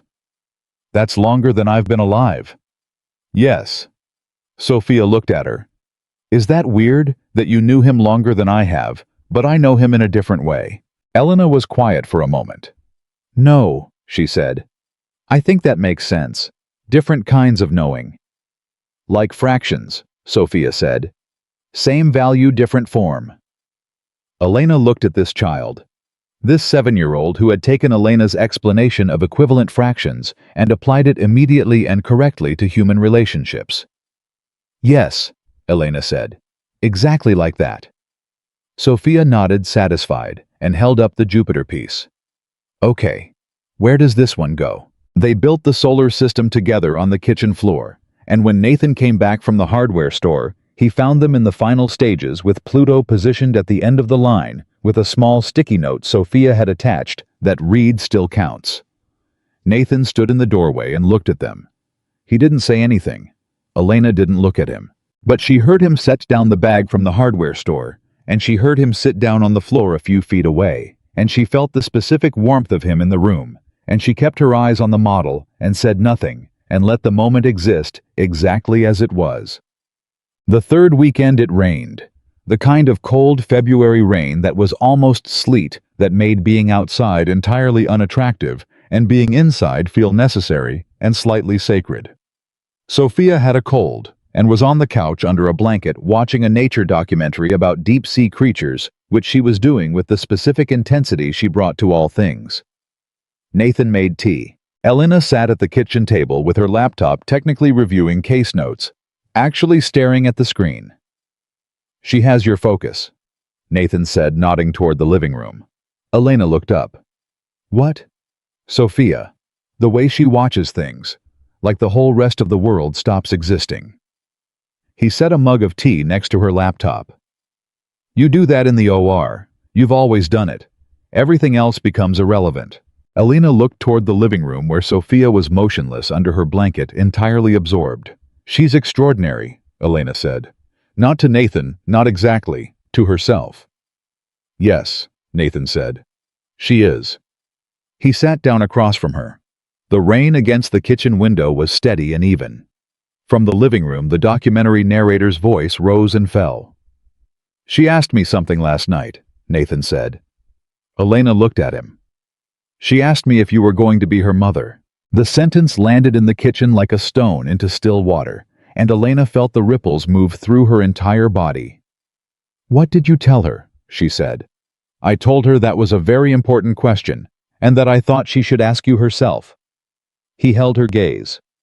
She's been working up to it. She won't do it until she's ready. How do you know? Because she's Sophia. She doesn't do anything until she's ready. Elena wrapped her hands around the mug. The tea was too hot to drink yet, but the warmth of it against her palms was something to hold on to. Nathan, she said, I need to be honest with you about something. Okay. When I came to Clover Ridge the first morning after I found you, part of why I stayed was Sophia. Not just the answers I needed from you. Her. She paused. And that is the most complicated thing I have to navigate in this entire situation. Because she's a child. She's not a factor or a variable. She is a person with losses already in her history, and she is extending trust to me, and I cannot receive that trust carelessly. Nathan was watching her. I know, he said. I'm telling you this because I need you to understand that my relationship with Sophia is separate from my relationship with you, Elena said. It has to be. If you and I can't get to the other side of this, if what you did is not something I can move forward from, she still deserves someone who shows up for her. Consistently. Not because of you. Nathan was quiet. I understand that, he said. Do you, because it means I'm making a choice about her that is mine, not a consequence of whatever we decide. I understand, Nathan said again. And this time it had a different weight. The weight of a man who was receiving something larger than he expected and was not moving away from it. They sat with that for a moment. Then Nathan said, "Can I ask you something?" "Yes." "When you were in there." He nodded toward the living room. "On the kitchen floor building the solar system. What were you thinking?" Elena looked at him steadily. "I was thinking that she puts Pluto in because she believes things that have been dismissed still deserve a place at the table." She paused. "And I was thinking that I understood completely why you couldn't walk away from her. And I was thinking that I was furious at you for keeping it from me, because if you had brought her home, if you had come to me and said, 'Elena, I found this child, and I need you to understand why I can't leave her behind,' I would have said yes." Nathan went very still. "You don't know that," he said quietly. "I do know that," she said. "Because I know myself. And because She stopped. She was in rubble for 18 hours, and she didn't cry, and she filed everything away, and she still carries a photograph because it's not about needing it, it's about wanting it." Her voice was steady, but the edge of it was raw. "Nathan, you should have shown her to me. Not because I'm your wife. Because she was someone who needed to be seen." The silence between them was different now. Not the careful silence of the first conversations. Something more exposed than that. The silence of two people who have moved through the defensive layer and reached something more essential. Nathan looked down at the table. "I was afraid," he said. It was the first time he had said that word. Elena watched him. "Not of the investigation," he said. "Not of Keller. I was afraid." He stopped, collected himself in the particular way he did the brief internal steadying. "I was afraid that if I brought her to you and you said no, if you saw her, and it wasn't what you wanted, and you needed me to choose, I wasn't sure what I'd do." He looked up. "And that scared me, because I had never been in a position where I didn't know which way I'd go." Elena held his gaze. "You thought I'd make you choose," she said. "I thought choosing might be necessary. And you didn't trust yourself to choose me." The sentence hung between them. "No," he said. "I didn't know. And I couldn't face not knowing." Elena breathed. This was the real thing. Not the investigation, not the fraud, not even the 14 months. This was the actual anatomy of it. The point where the damage had begun before any of the rest of it had happened. The moment Nathan had looked at a child in rubble and felt something change in him, and then looked at his own marriage and felt afraid of what the change meant, and chosen silence over the risk of an answer he couldn't control. "Nathan," she said, "we could have navigated it. I know that now." "You should have known it then." "Yes," he said, "I should have." "Because that is what marriage is," she said. "Not the easy navigation, not the parts where everything aligns and you both want the same thing. The navigation is for when it's hard and scary and you don't know the answer. That's the whole point." She paused. "You needed me for the hard part, and you kept me away from it." "Yes. And then when the professional threat came, you made the same choice. You defaulted to handling it alone." "Yes. That is the pattern," she said. "Not the specific events, the pattern. Two different situations, and you made the same decision in both of them, that alone was safer than together. That telling me was more dangerous than keeping me ignorant." Her voice was not angry anymore. It was something more precise than anger. Something that had been sharpened by weeks of carrying it carefully. "That's what I need you to understand. Not what you did, why you did it. Because if you don't understand the why, we will be here again." Nathan looked at her across the kitchen table. The rain kept falling. From the living room, Sophia had gone quiet. Elena suspected she was asleep under her blanket, because the documentary was still going, and Sophia did not fall asleep during documentaries unless she was genuinely ill. "I grew up watching my father handle everything alone," Nathan said. "Every problem, every decision. He never asked my mother for help, never asked anyone." He paused. "And he was still gone when I was 6. And I grew up thinking the lesson was that he hadn't handled things well enough. That if he had been stronger, more capable, more self-sufficient." He stopped. "The lesson I missed was that no one is meant to do it alone." Elena looked at him for a long time. "That is probably the most useful thing you have ever told me," she said. He looked slightly startled. "I mean it," she said. "In 9 years. That is the most useful thing. She leaned forward slightly. Because now I understand the machinery. And I can work with the machinery if I understand it. What I cannot work with is silence. He held her gaze. I know. Tell me you know why. Because silence is the same choice as alone, he said slowly. Because if I go quiet instead of telling you I'm making the decision for both of us, without giving you the information you need, I'm removing you from something you have a right to be part of. Yes, Elena said. Exactly that. From the living room, a small voice said, I'm not asleep. They both turned. Sophia was visible from the kitchen doorway, the blanket pulled up to her nose, only her eyes showing. Her eyes were on the television, but her voice had been directed at the kitchen, and they both understood that she had heard more than a sleeping child should have. You okay, Soph? Nathan said. I'm just resting, she said. My nose hurts. Do you need more tea? Yes, please. And also the tissues are empty. Nathan stood up. Elena caught his arm. He looked at her. I'll do it, she said. A pause. He sat back down. Elena went to the living room.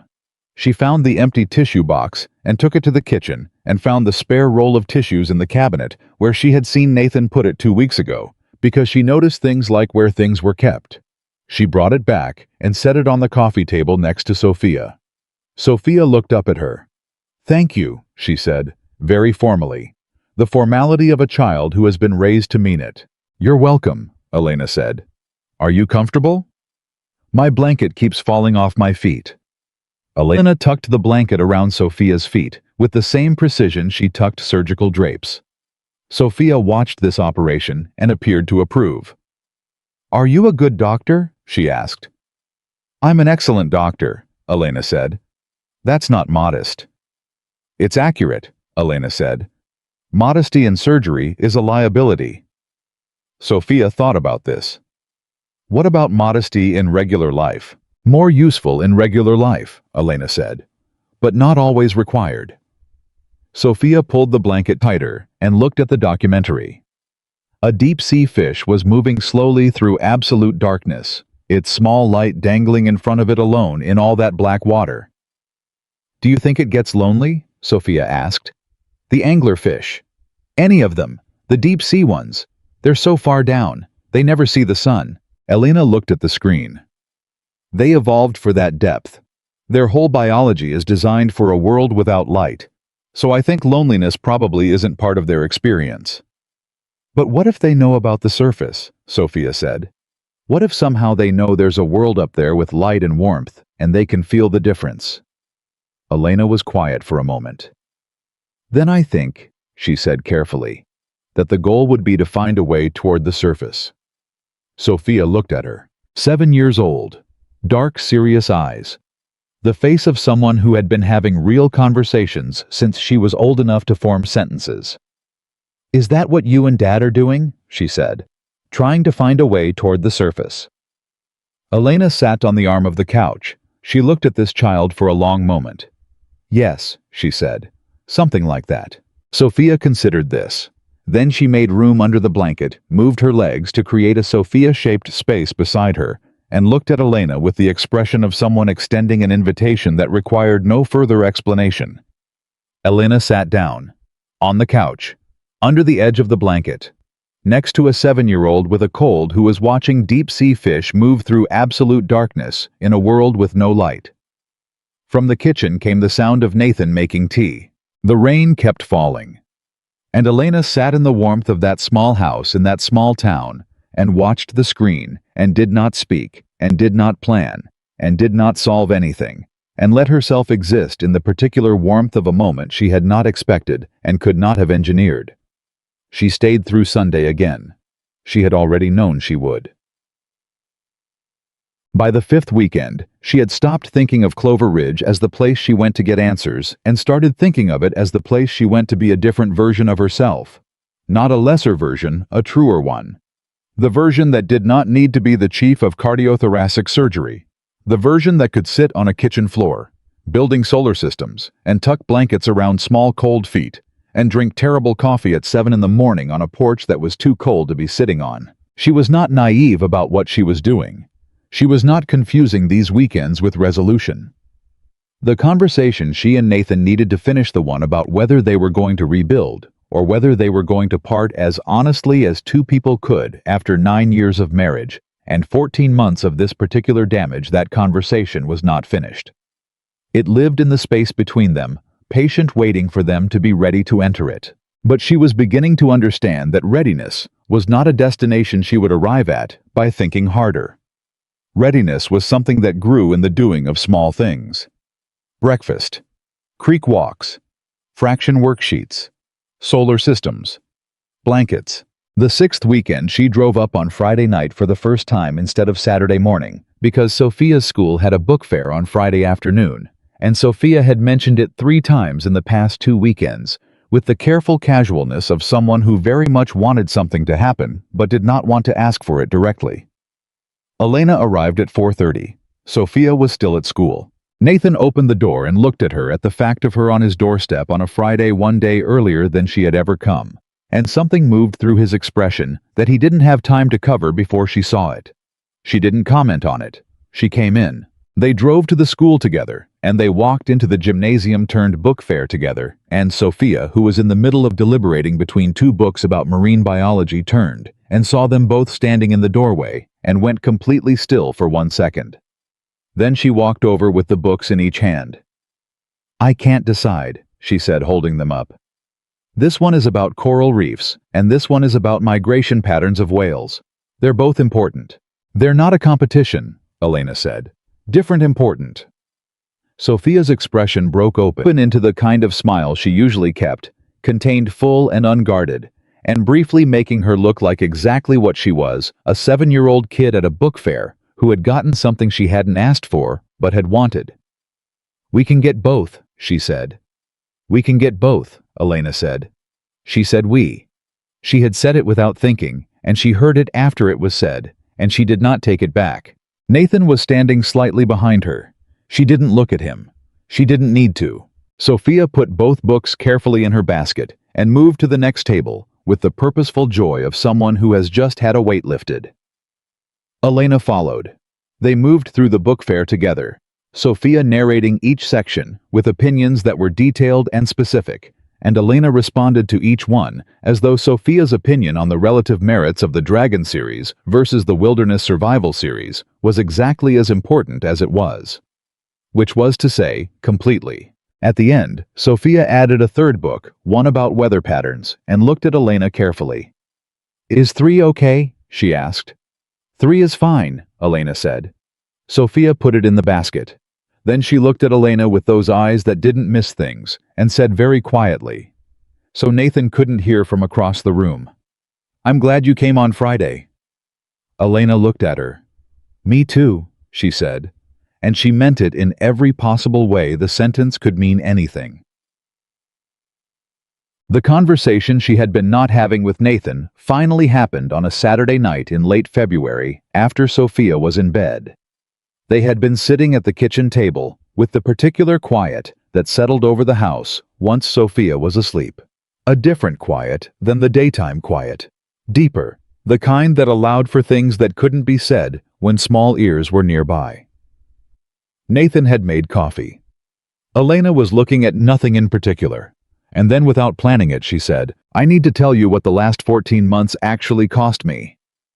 Nathan set his mug down. She told him, not the surface version. Not the version she had given him in the diner on the first day, controlled and precise and focused on the structural facts. The actual version. What it was like to wake up every morning and not know. What it was like to hear the theories he couldn't handle being with someone more successful. He wasn't the man you thought he was, and have to sit with those theories because she had no counter-evidence. What it was like to pack his razor into a box.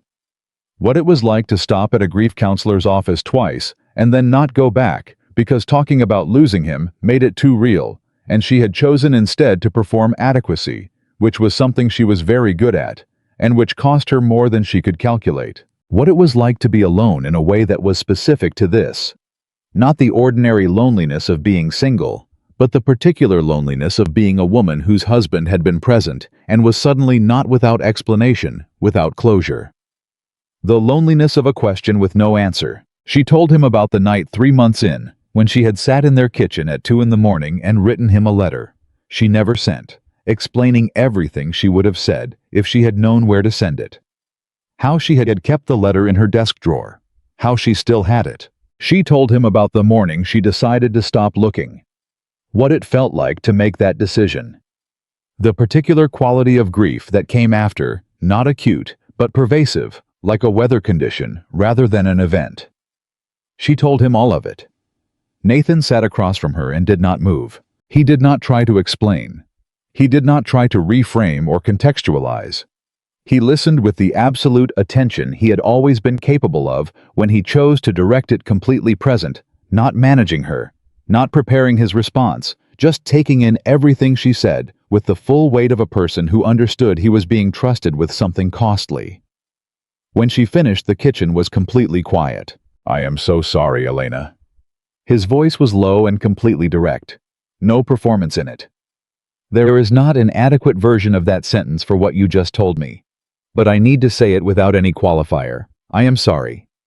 She looked at him. "I know," she said. "The letter," he said. "You still have it?" "Yes." "Would you—" He stopped. "I don't have a right to ask." "Ask." He looked at her. "Would you let me read it? Not now. When you're ready. If you're ever ready." His voice was careful. "I don't want to minimize the 14 months by treating them as something to get past. I want to understand what they actually were." Elena held his gaze. She had not expected that. She had been prepared for a lot of things from Nathan in these weeks. Defensiveness, contrition, the particular male pattern of apologizing while subtly managing the apology. She had not been prepared for him to ask to read the letter, because the letter was the truest document of those 14 months.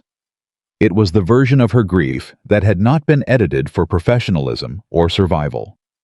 It was the private account, the one she had kept to herself, because keeping it was the only way to honor what she had actually gone through. And he was asking to receive it. "When I'm ready," she said. "Whenever that is," he said. She nodded. They sat there in the kitchen of the house on Birch Street, and the night was quiet and cold outside and down the hall. Sophia slept with total confidence in the people in the next room. And Nathan looked at Elena with the expression she had first seen on the edge of a bed 9 years ago in the dark. The one that meant he was telling her something true. "I love you," he said. "I need you to know that hasn't changed. That in all of this, the disappearing, the damage, everything I got wrong, that is the one thing that stayed entirely constant." Elena looked at him. "I know," she said. "And I love you. I need you to know that doesn't automatically solve what you broke." "I know that," he said. "Good," she said. "Then we're starting from the right place." She looked down at her coffee. The late February night pressed against the windows. The house held them warm, small, lived in real. "Nathan," she said without looking up. "Yeah." "The shelf, at the co-op." She looked up. "Sophia said you've been working on it for weeks." He exhaled, almost a laugh. "It's a specific problem. The bracket is stripped. I need to replace the whole mount." "Why haven't you—" "I keep thinking I can fix what's there." Elena looked at him. "Sometimes you can't fix what's there," she said. "Sometimes you have to replace the whole mount." He looked back at her. "I know," he said. "Tell me you understand what I'm saying." "I understand what you're saying." "Good." She stood up and carried her mug to the sink. "Then fix the shelf, Nathan." She went to bed, and in the morning, she woke up to the sound of Sophia in the kitchen, already awake, already moving, already filling the house with the particular energy of a child who understood in her bones that each day was something you went toward rather than waited for. Elena lay in the small guest room of the house on Birch Street and listened to that sound and let it be what it was. Evidence of a life being lived. Evidence of a direction forward. Not a solution. A beginning. The call came on a Thursday morning in late March. Elena was between surgeries, 15 minutes, scrubbing out of one and preparing for the next, the brief liminal space she normally used to reset. Her personal phone vibrated on this counter beside the sink. She looked at the screen. "Nathan," He never called during the day. They had agreed on it. Too many variables, too many ways. A hospital corridor could carry the wrong conversation to the wrong ears.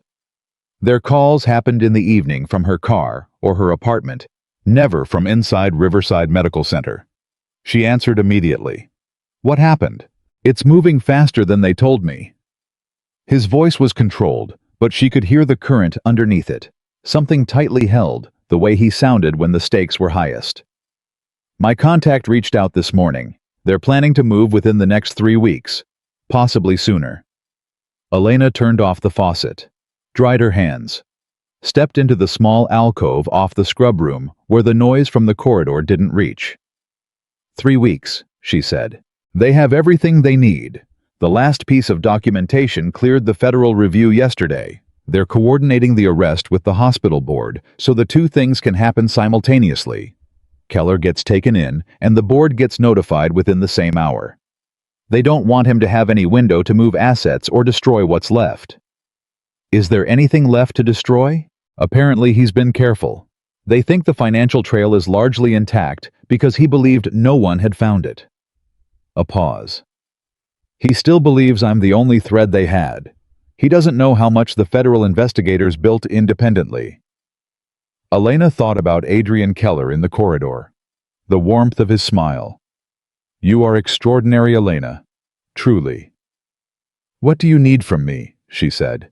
"Nothing," Nathan said. "I need you to keep doing exactly what you've been doing. Go to work. Be normal. Don't change anything." His voice was steady, but she heard something underneath it. Something that had been held for a long time and was beginning finally to recognize its own release. 3 weeks, Elena. Maybe less." "Okay," she said. "Okay," he said. A brief silence. The kind they had developed. Not uncomfortable, not empty, but weighted with everything they didn't need to say out loud because they had already said it. "I'll call you tonight," he said. "I'll be in the car by 7. She hung up. She stood in the alcove for 4 seconds, her standard reset, and then she walked back into the scrub room and prepared for the next surgery with the focus that had been her greatest professional asset for 12 years. The thing about high-stakes work, Elena had learned long before any of this, was that it demanded presence. Not the performance of presence. Actual presence, the full weight of your attention on the thing in front of you, not the thing behind you or the thing coming. The OR was unforgiving of divided attention. It always had been. It made the next 3 weeks manageable. She operated. She rounded. She attended the bi-weekly department meeting where Adrian Keller sat at the far end of the conference table and spoke about research timelines with the smooth authority of a man who believed he was untouchable, and Elena sat 4 seats away and took notes on her legal pad and showed him nothing. She was very good at showing people nothing. On the second Tuesday after Nathan's call, she passed Keller in the main corridor near the research suite. He was walking quickly, which was unusual. Adrian Keller was a man who never appeared to be in a hurry, because hurry implied pressure, and pressure implied vulnerability. He was hurrying now. He didn't see her. She watched him turn the corner, and she stood in the corridor for a moment and felt the specific sensation she associated with a surgery reaching its final phase, the patient stable, the repair completed, the closing imminent. The particular quality of a situation about to resolve. She went back to work. The call from Nathan came on a Wednesday morning 12 days after the first one. She was in her office. The door was closed. It was 6:50 in the morning before most of the floor was populated, and she was reviewing the day's surgical schedule when her personal phone lit up. She picked up before the second vibration. "It's today," Nathan said. Elena set down her pen. "Today," she said. 2 hours ago."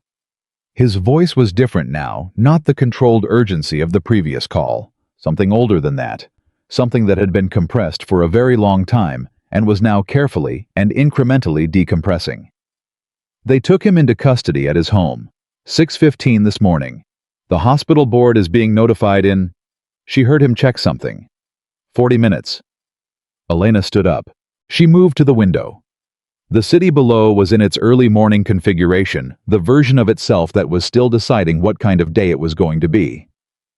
"Are you okay?" she said. "I don't know yet," Nathan said honestly. I've been waiting for this for 15 months. Now that it's here, I don't know what to do with it yet. That's normal, she said. Is it? You've been in a state of sustained emergency for over a year, she said. Your entire system has been calibrated to the emergency. When the emergency ends, the system needs time to recalibrate. She paused. It's the same thing that happens to long-term ICU patients when they move to recovery. The crisis is over, but the body doesn't know it yet.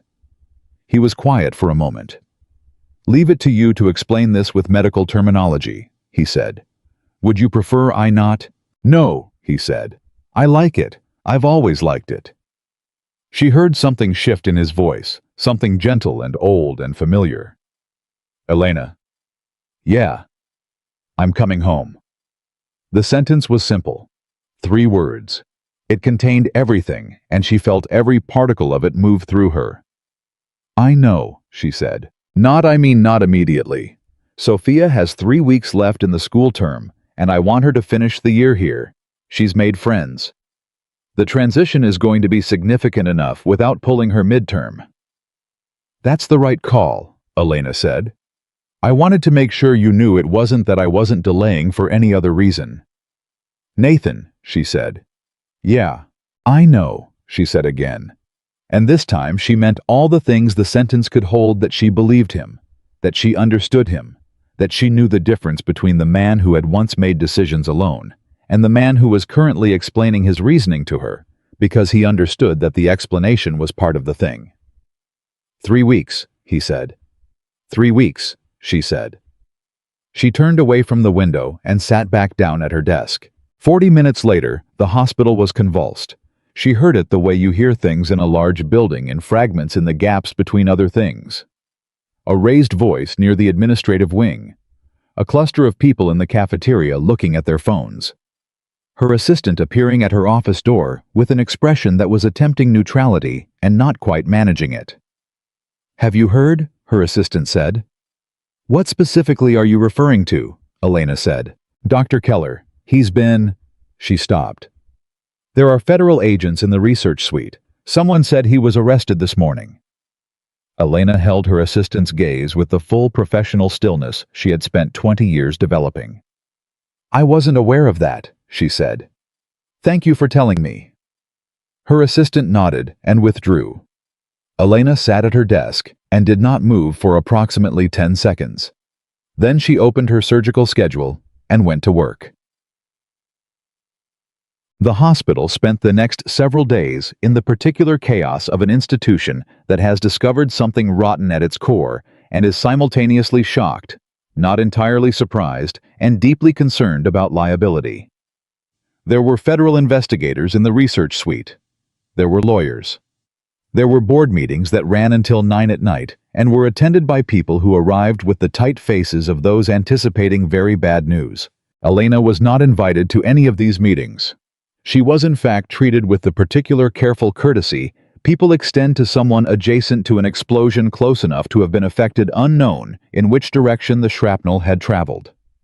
And then, on the Friday after the arrest, the hospital's chief legal counsel asked her to come to his office at 4 o'clock. His name was Gerald Park, no relation to her resident, and he was the kind of man who had been doing his job long enough that nothing surprised him anymore, which Elena had always respected. He was already seated when she arrived, and across the table from him was a woman Elena had not met, who introduced herself as Special Agent Dana Merritt of the FBI. Elena sat down. She looked at both of them and said nothing. Gerald looked at his hands for a moment, then at her. Elena, I want to be direct with you. Please, she said. The federal investigation into Dr. Keller's activities has produced significant documentation.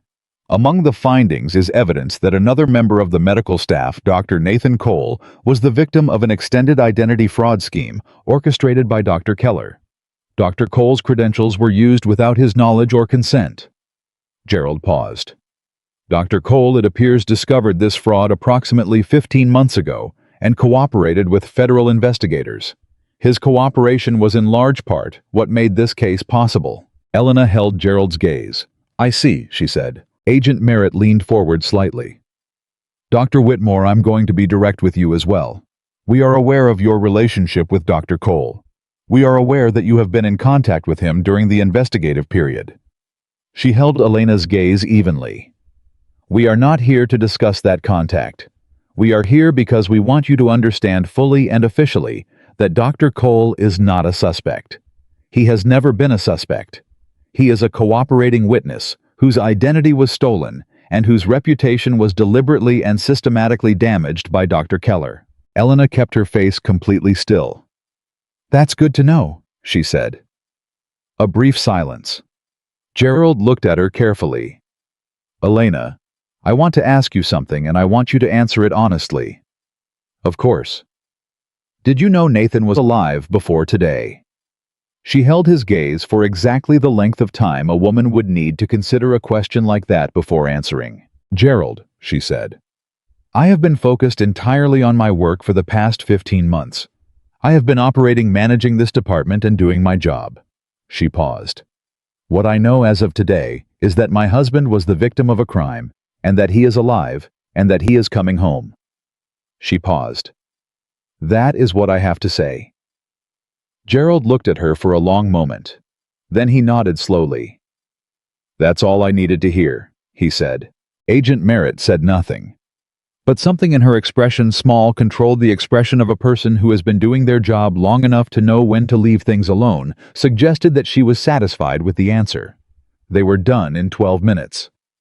Elena walked back to her office and sat down, and for the first time since Wednesday morning, allowed herself to feel the full weight of what had just happened. It was over. Not the aftermath. The aftermath would take months. The legal proceedings, the hospital's internal investigation, the slow work of rebuilding Nathan's professional reputation from documentation and testimony, and the careful reconstruction of a career that had been deliberately dismantled. That work was long, but the emergency was over. The sustained, compressed 15-month emergency, during which she had operated and rounded and sat in department meetings and looked at Adrian Keller's face and driven Route 9 every weekend and built solar systems on kitchen floors and tucked blankets around cold feet. All of it. All the things she had done while carrying the weight of what she knew that was over. She sat at her desk. She pressed 2 fingers against her sternum. She breathed. And then she picked up her personal phone and called Nathan. He answered on the first ring. I just met with the hospital legal counsel, she said, and an FBI agent named Merritt. I know, he said. Merritt told me she was going in this afternoon. She was very professional. She always is. Nathan. Elena looked out her office window. Gerald asked me if I knew you were alive. A pause. What did you say? He said carefully. I said that what I knew as of today was that my husband was the victim of a crime and that he was alive and coming home. A longer pause. That was the right answer, he said. I know. Elena. You don't have to, she said. No, he said. I do. His voice was steady and direct in the way it got when he was certain. The position you have been in, carrying what you knew, going to work, sitting across from him, managing this department while holding all of that. Elena, what you did for the last several months was the bravest thing I have ever watched anyone do. She was quiet. I need you to hear that, he said. Not because it changes what I owe you. It doesn't. But because I need you to know that I see it. Completely. She looked out the window at the city. I hear you, she said. Thank you, he said. For all of it. She held the phone against her ear and let herself receive that, not deflecting it, not minimizing it, not immediately redirecting to the next practical matter. She let it land. Come home, Nathan, she said. 3 weeks, he said. 3 weeks, she said. She hung up. She sat in her office until the light shifted. Then she went back to work. The 3 weeks moved differently than the weeks that had preceded them. The tension that had been the structural element of Elena's existence for 15 months was gone. And without it, she found herself navigating a strange new quality of space, not empty, not peaceful exactly, but open in a way she had forgotten was possible. Like a room you've been in so long, you stopped noticing the furniture, and then the furniture is gone, and you stand in the room, and realize how large it actually is. She worked. She prepared. She went to Clover Ridge the weekend before the planned return and found Nathan and Sophia in the middle of packing. Not dramatically, Sophia had been packing her own room with a methodical care that Nathan said had taken him completely by surprise. Each item considered, each book organized by size, each drawing taken down from the walls and put carefully in a folder Sophia had labeled, "Mine Important," in purple marker. "She started 2 days after I told her," Nathan said quietly, standing in the kitchen while Sophia moved between rooms. "I thought she'd be upset. Leaving her friends, leaving Mrs. Okafor, leaving Galileo the hamster." "Is she?" Elena said. "She asked Mrs. Okafor if there were good schools where we were going. Mrs. Okafor said yes, and that was sufficient." Elena looked toward the hallway. "She's remarkable." "I know," Nathan said. "You didn't make her that way," Elena said. "That was already in her. You just gave her the conditions to be it." Nathan looked at her. "That might be the kindest thing you've said to me since the grocery store," he said.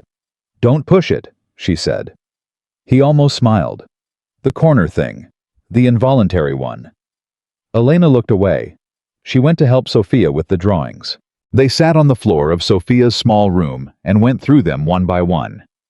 Sophia narrated each one with the confidence of an artist explaining her body of work. The flame sparrow. A series of anglerfish, each slightly more elaborate than the last. A drawing of the creek behind the school done in heavy crayon, with ice on the edges and open water in the middle. A drawing of 3 people, Elena recognized by silhouette. A tall man, a small girl, and a woman with the posture of someone who was still figuring out how to stand in the picture. Elena held that one for a moment without speaking. "I did that one a few weeks ago," Sophia said, watching her. "I see that." "It didn't look right when I first drew it," Sophia said. "The 3 of them. I drew it 5 times. The spacing was off." Elena looked at her. "What did you change?" "I moved you closer," Sophia said simply. Elena set the drawing carefully in the folder. Sophia watched her do it. "Are you nervous?" Sophia asked. "About what?" "About us coming." She was completely matter-of-fact. Not manipulative, she never was. "About it being different." "Yes," Elena said honestly. "A little." "Me too," Sophia said. "I've never lived in a city." "It's loud sometimes," Dad said. "But it has good things," Elena said. "Good schools, museums. The ocean isn't far." Sophia's eyes sharpened. "How far?" "A couple of hours." "Could we go to the ocean?" "Yes," Elena said. "We could go." Sophia went back to organizing her drawings with renewed energy. Elena sat on the floor of the small room and looked at the labeled folder. "Mine Important," and felt something settle in her that had not been settled in a very long time. Not a decision exactly. She had been making the decision piece by piece for months in kitchens and on creek walks and on the couch under a blanket. It had not been a single moment. It had been all of them. She looked at Sophia, sorting her drawings with total absorption. "Sophia," she said. "Yeah. When you asked your dad if I was going to be your mother." Sophia went very still. Not tense, still. The particular stillness of someone giving something their complete attention. "He said to ask you," Sophia said. "I know." Sophia turned and looked at her. Fully. Those dark eyes that took everything in and gave nothing away until they were ready. "Are you asking me now?" Sophia said. "I'm saying," Elena said carefully, "that I don't want to put a word on it that either of us has to carry before we've had time to find out what it actually is." She held Sophia's gaze. "What I want you to know is that I am going to show up. Consistently. That's not a word I use lightly." Sophia considered this for a long moment. "Show up meaning what?" she said. "Meaning I'll be there," Elena said. "At the book fairs and the school things and when you're sick. Meaning when something happens good or bad, I am someone you can find." She paused. "Meaning you matter to me specifically. Not because of your dad. Because you are you." Sophia looked at her. "The flame sparrow kind of mattering," she said. Elena blinked. What? I told you about it when I drew it, Sophia said patiently. It only lives in forests that are warm in winter. I said that. She watched Elena. Meaning something being important, even though it doesn't exist in the regular places. Something being real, even if it doesn't fit the usual category. Elena was quiet for a moment. Yes, she said. That kind. Sophia nodded once. The decisive nod, the one that meant the matter was settled.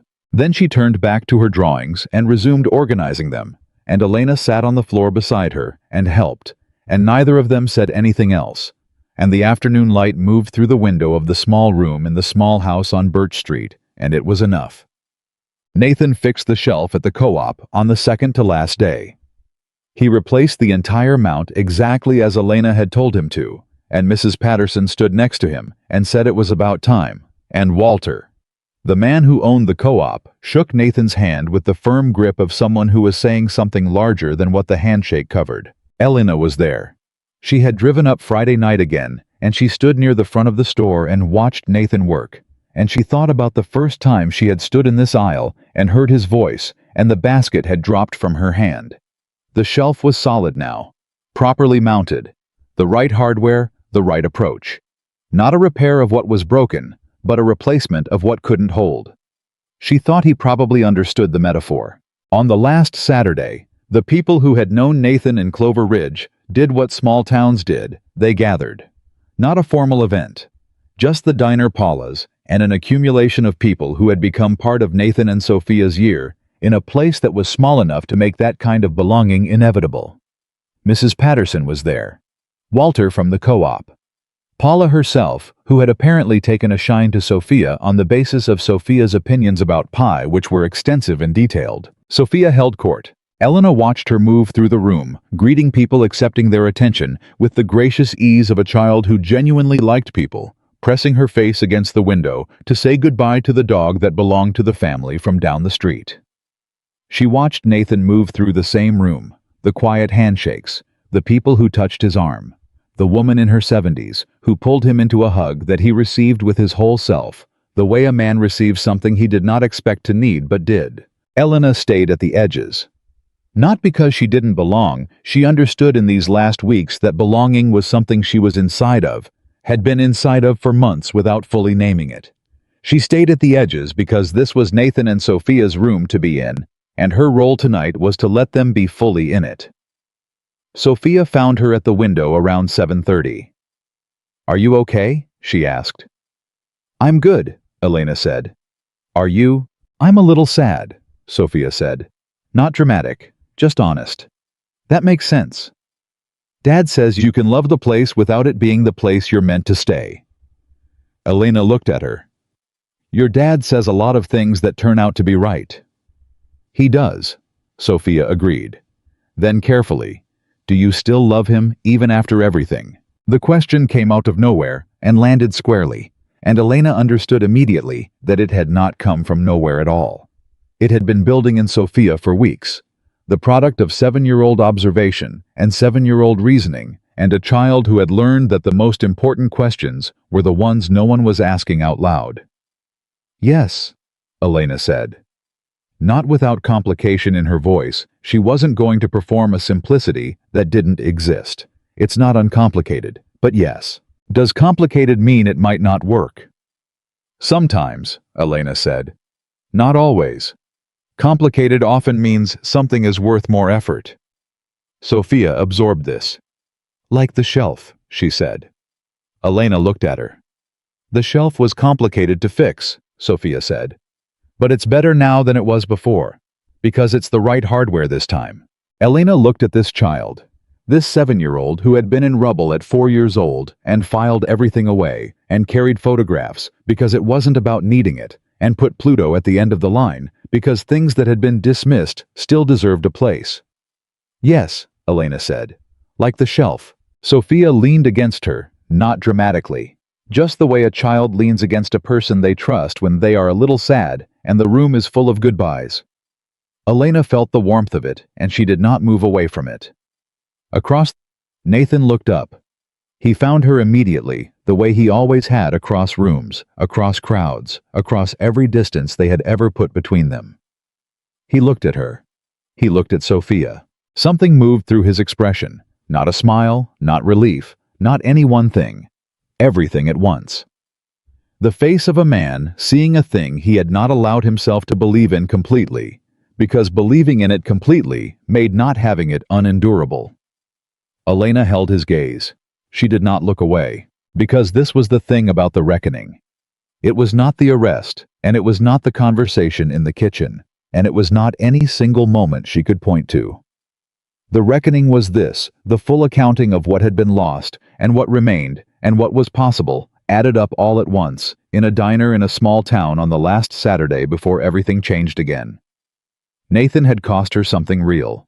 He had also, without knowing it, led her here to a diner where a woman named Paula knew what everyone needed before they asked, to a small house on Birch Street, to a kitchen floor, and a solar system, and an invented bird that lived in forests warm in winter. To a 7-year-old girl, leaning against her side, like something she had been waiting to lean there for a long time. Elena did not have a simple feeling about Nathan Cole. She had the truth about Nathan Cole, which was large and complex and real. And she had been deciding piece by piece for months that the truth was something she could live with. Not despite the complexity. Because of it. She put her arm around Sophia's shoulders lightly, the way you touch something you are choosing. Sophia did not move. The diner was warm and full of people saying goodbye, and outside the February air was sharp and cold, and in the morning they would pack the last boxes into the car and drive toward the city and toward whatever came next. Nathan was still looking at her. "Dad's staring," Sophia said without looking up. "I know," Elena said. "He does that when he doesn't know what to say." "I know," Elena said again. "Are you going to say something to him?" Elena looked across the room at her husband. At the man she had found in a grocery store, and grieved and been furious at, and sat across from in this very diner, and rebuilt something with that, was not what they'd had, but was, she was beginning to understand, more honest than what they'd had. "Not tonight," she said. "Then when?" "Tomorrow," Elena said. "In the car. When we have time." Sophia accepted this, and Elena stood at the window of Paula's diner in Clover Ridge, New York, with a 7-year-old leaning against her side, and looked at the man she had chosen again, was choosing right now in this moment, and felt the particular weight of a decision that was not a single thing, but an accumulation of small, true things, like ice, thickening from the outside in. Moving inward. Getting stronger. The way most things did when they were real. They left Clover Ridge on a Sunday morning. The car was packed the night before Nathan and Sophia had spent Saturday evening moving boxes to the trunk with the efficient teamwork of two people who had been figuring things out together for a long time. Elena helped. She handed things down from the porch, and Nathan loaded them, and Sophia supervised from the top step with a clipboard she had made herself from construction paper and a binder clip, checking items off a list she had written in purple marker. "You made a packing list," Elena said. "Someone had to," Sophia said. Nathan said nothing, but the corner of his mouth moved. They left at 7 in the morning. Sophia fell asleep within 40 minutes in the back seat with her orange coat bunched under her head, and the whale migration book open across her chest. And then it was just Elena and Nathan in the front of the car, and Route 9 South unspooling ahead of them, and the early April light coming in low and even across the fields. They drove in silence for a while. Not the silence of two people who had nothing to say. The silence of two people who had said so much over so many weeks that the silence had changed. Quality had become a place to rest rather than a place to hide. Nathan drove. Elena watched the road. Then she reached into her bag and took out an envelope. She held it for a moment. Then she set it on the center console between them. Nathan looked at it. His hands stayed on the wheel. "The letter," he said. "Yes." "You don't have to." "I know I don't have to," she said. "That's why I'm giving it to you." He looked at the road. Something moved through his jaw. The tightening she recognized, the one that meant he was feeling something he was working to hold steadily. "I'll read it tonight," he said. "Okay." "Thank you," he said. "Nathan." She looked at his profile, the beard still, the lines that hadn't been there before, the man who was the same and not the same, the way she was the same and not the same, the way everything that goes through something real comes out altered. "I need to tell you something before we get home." "Okay," he said, quietly. "I am not the same person I was before you disappeared," she said. "And I don't want to be. The woman who didn't know what she would do when things got unmanageable, I'm not her anymore." She paused. "I have learned some things in the last 15 months that I would not give back. About what I can carry. About what I need. About what I will and will not accept." She held his gaze on the road.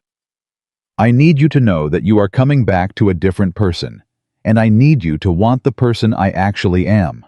Nathan was quiet for a moment. Then he said, "Tell me who that is." She looked at him. "A woman who will not be protected from information that belongs to her," she said. "A woman who will not be managed. A woman who needs a partner, not a guardian." She paused. "And a woman who loves you enough to say all of that directly, instead of letting it sit between us and rot."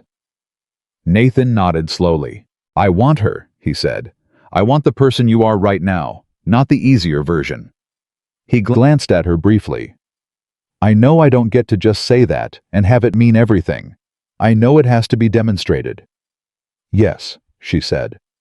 "I know the work is in the showing up," he said, "not the saying." "Yes.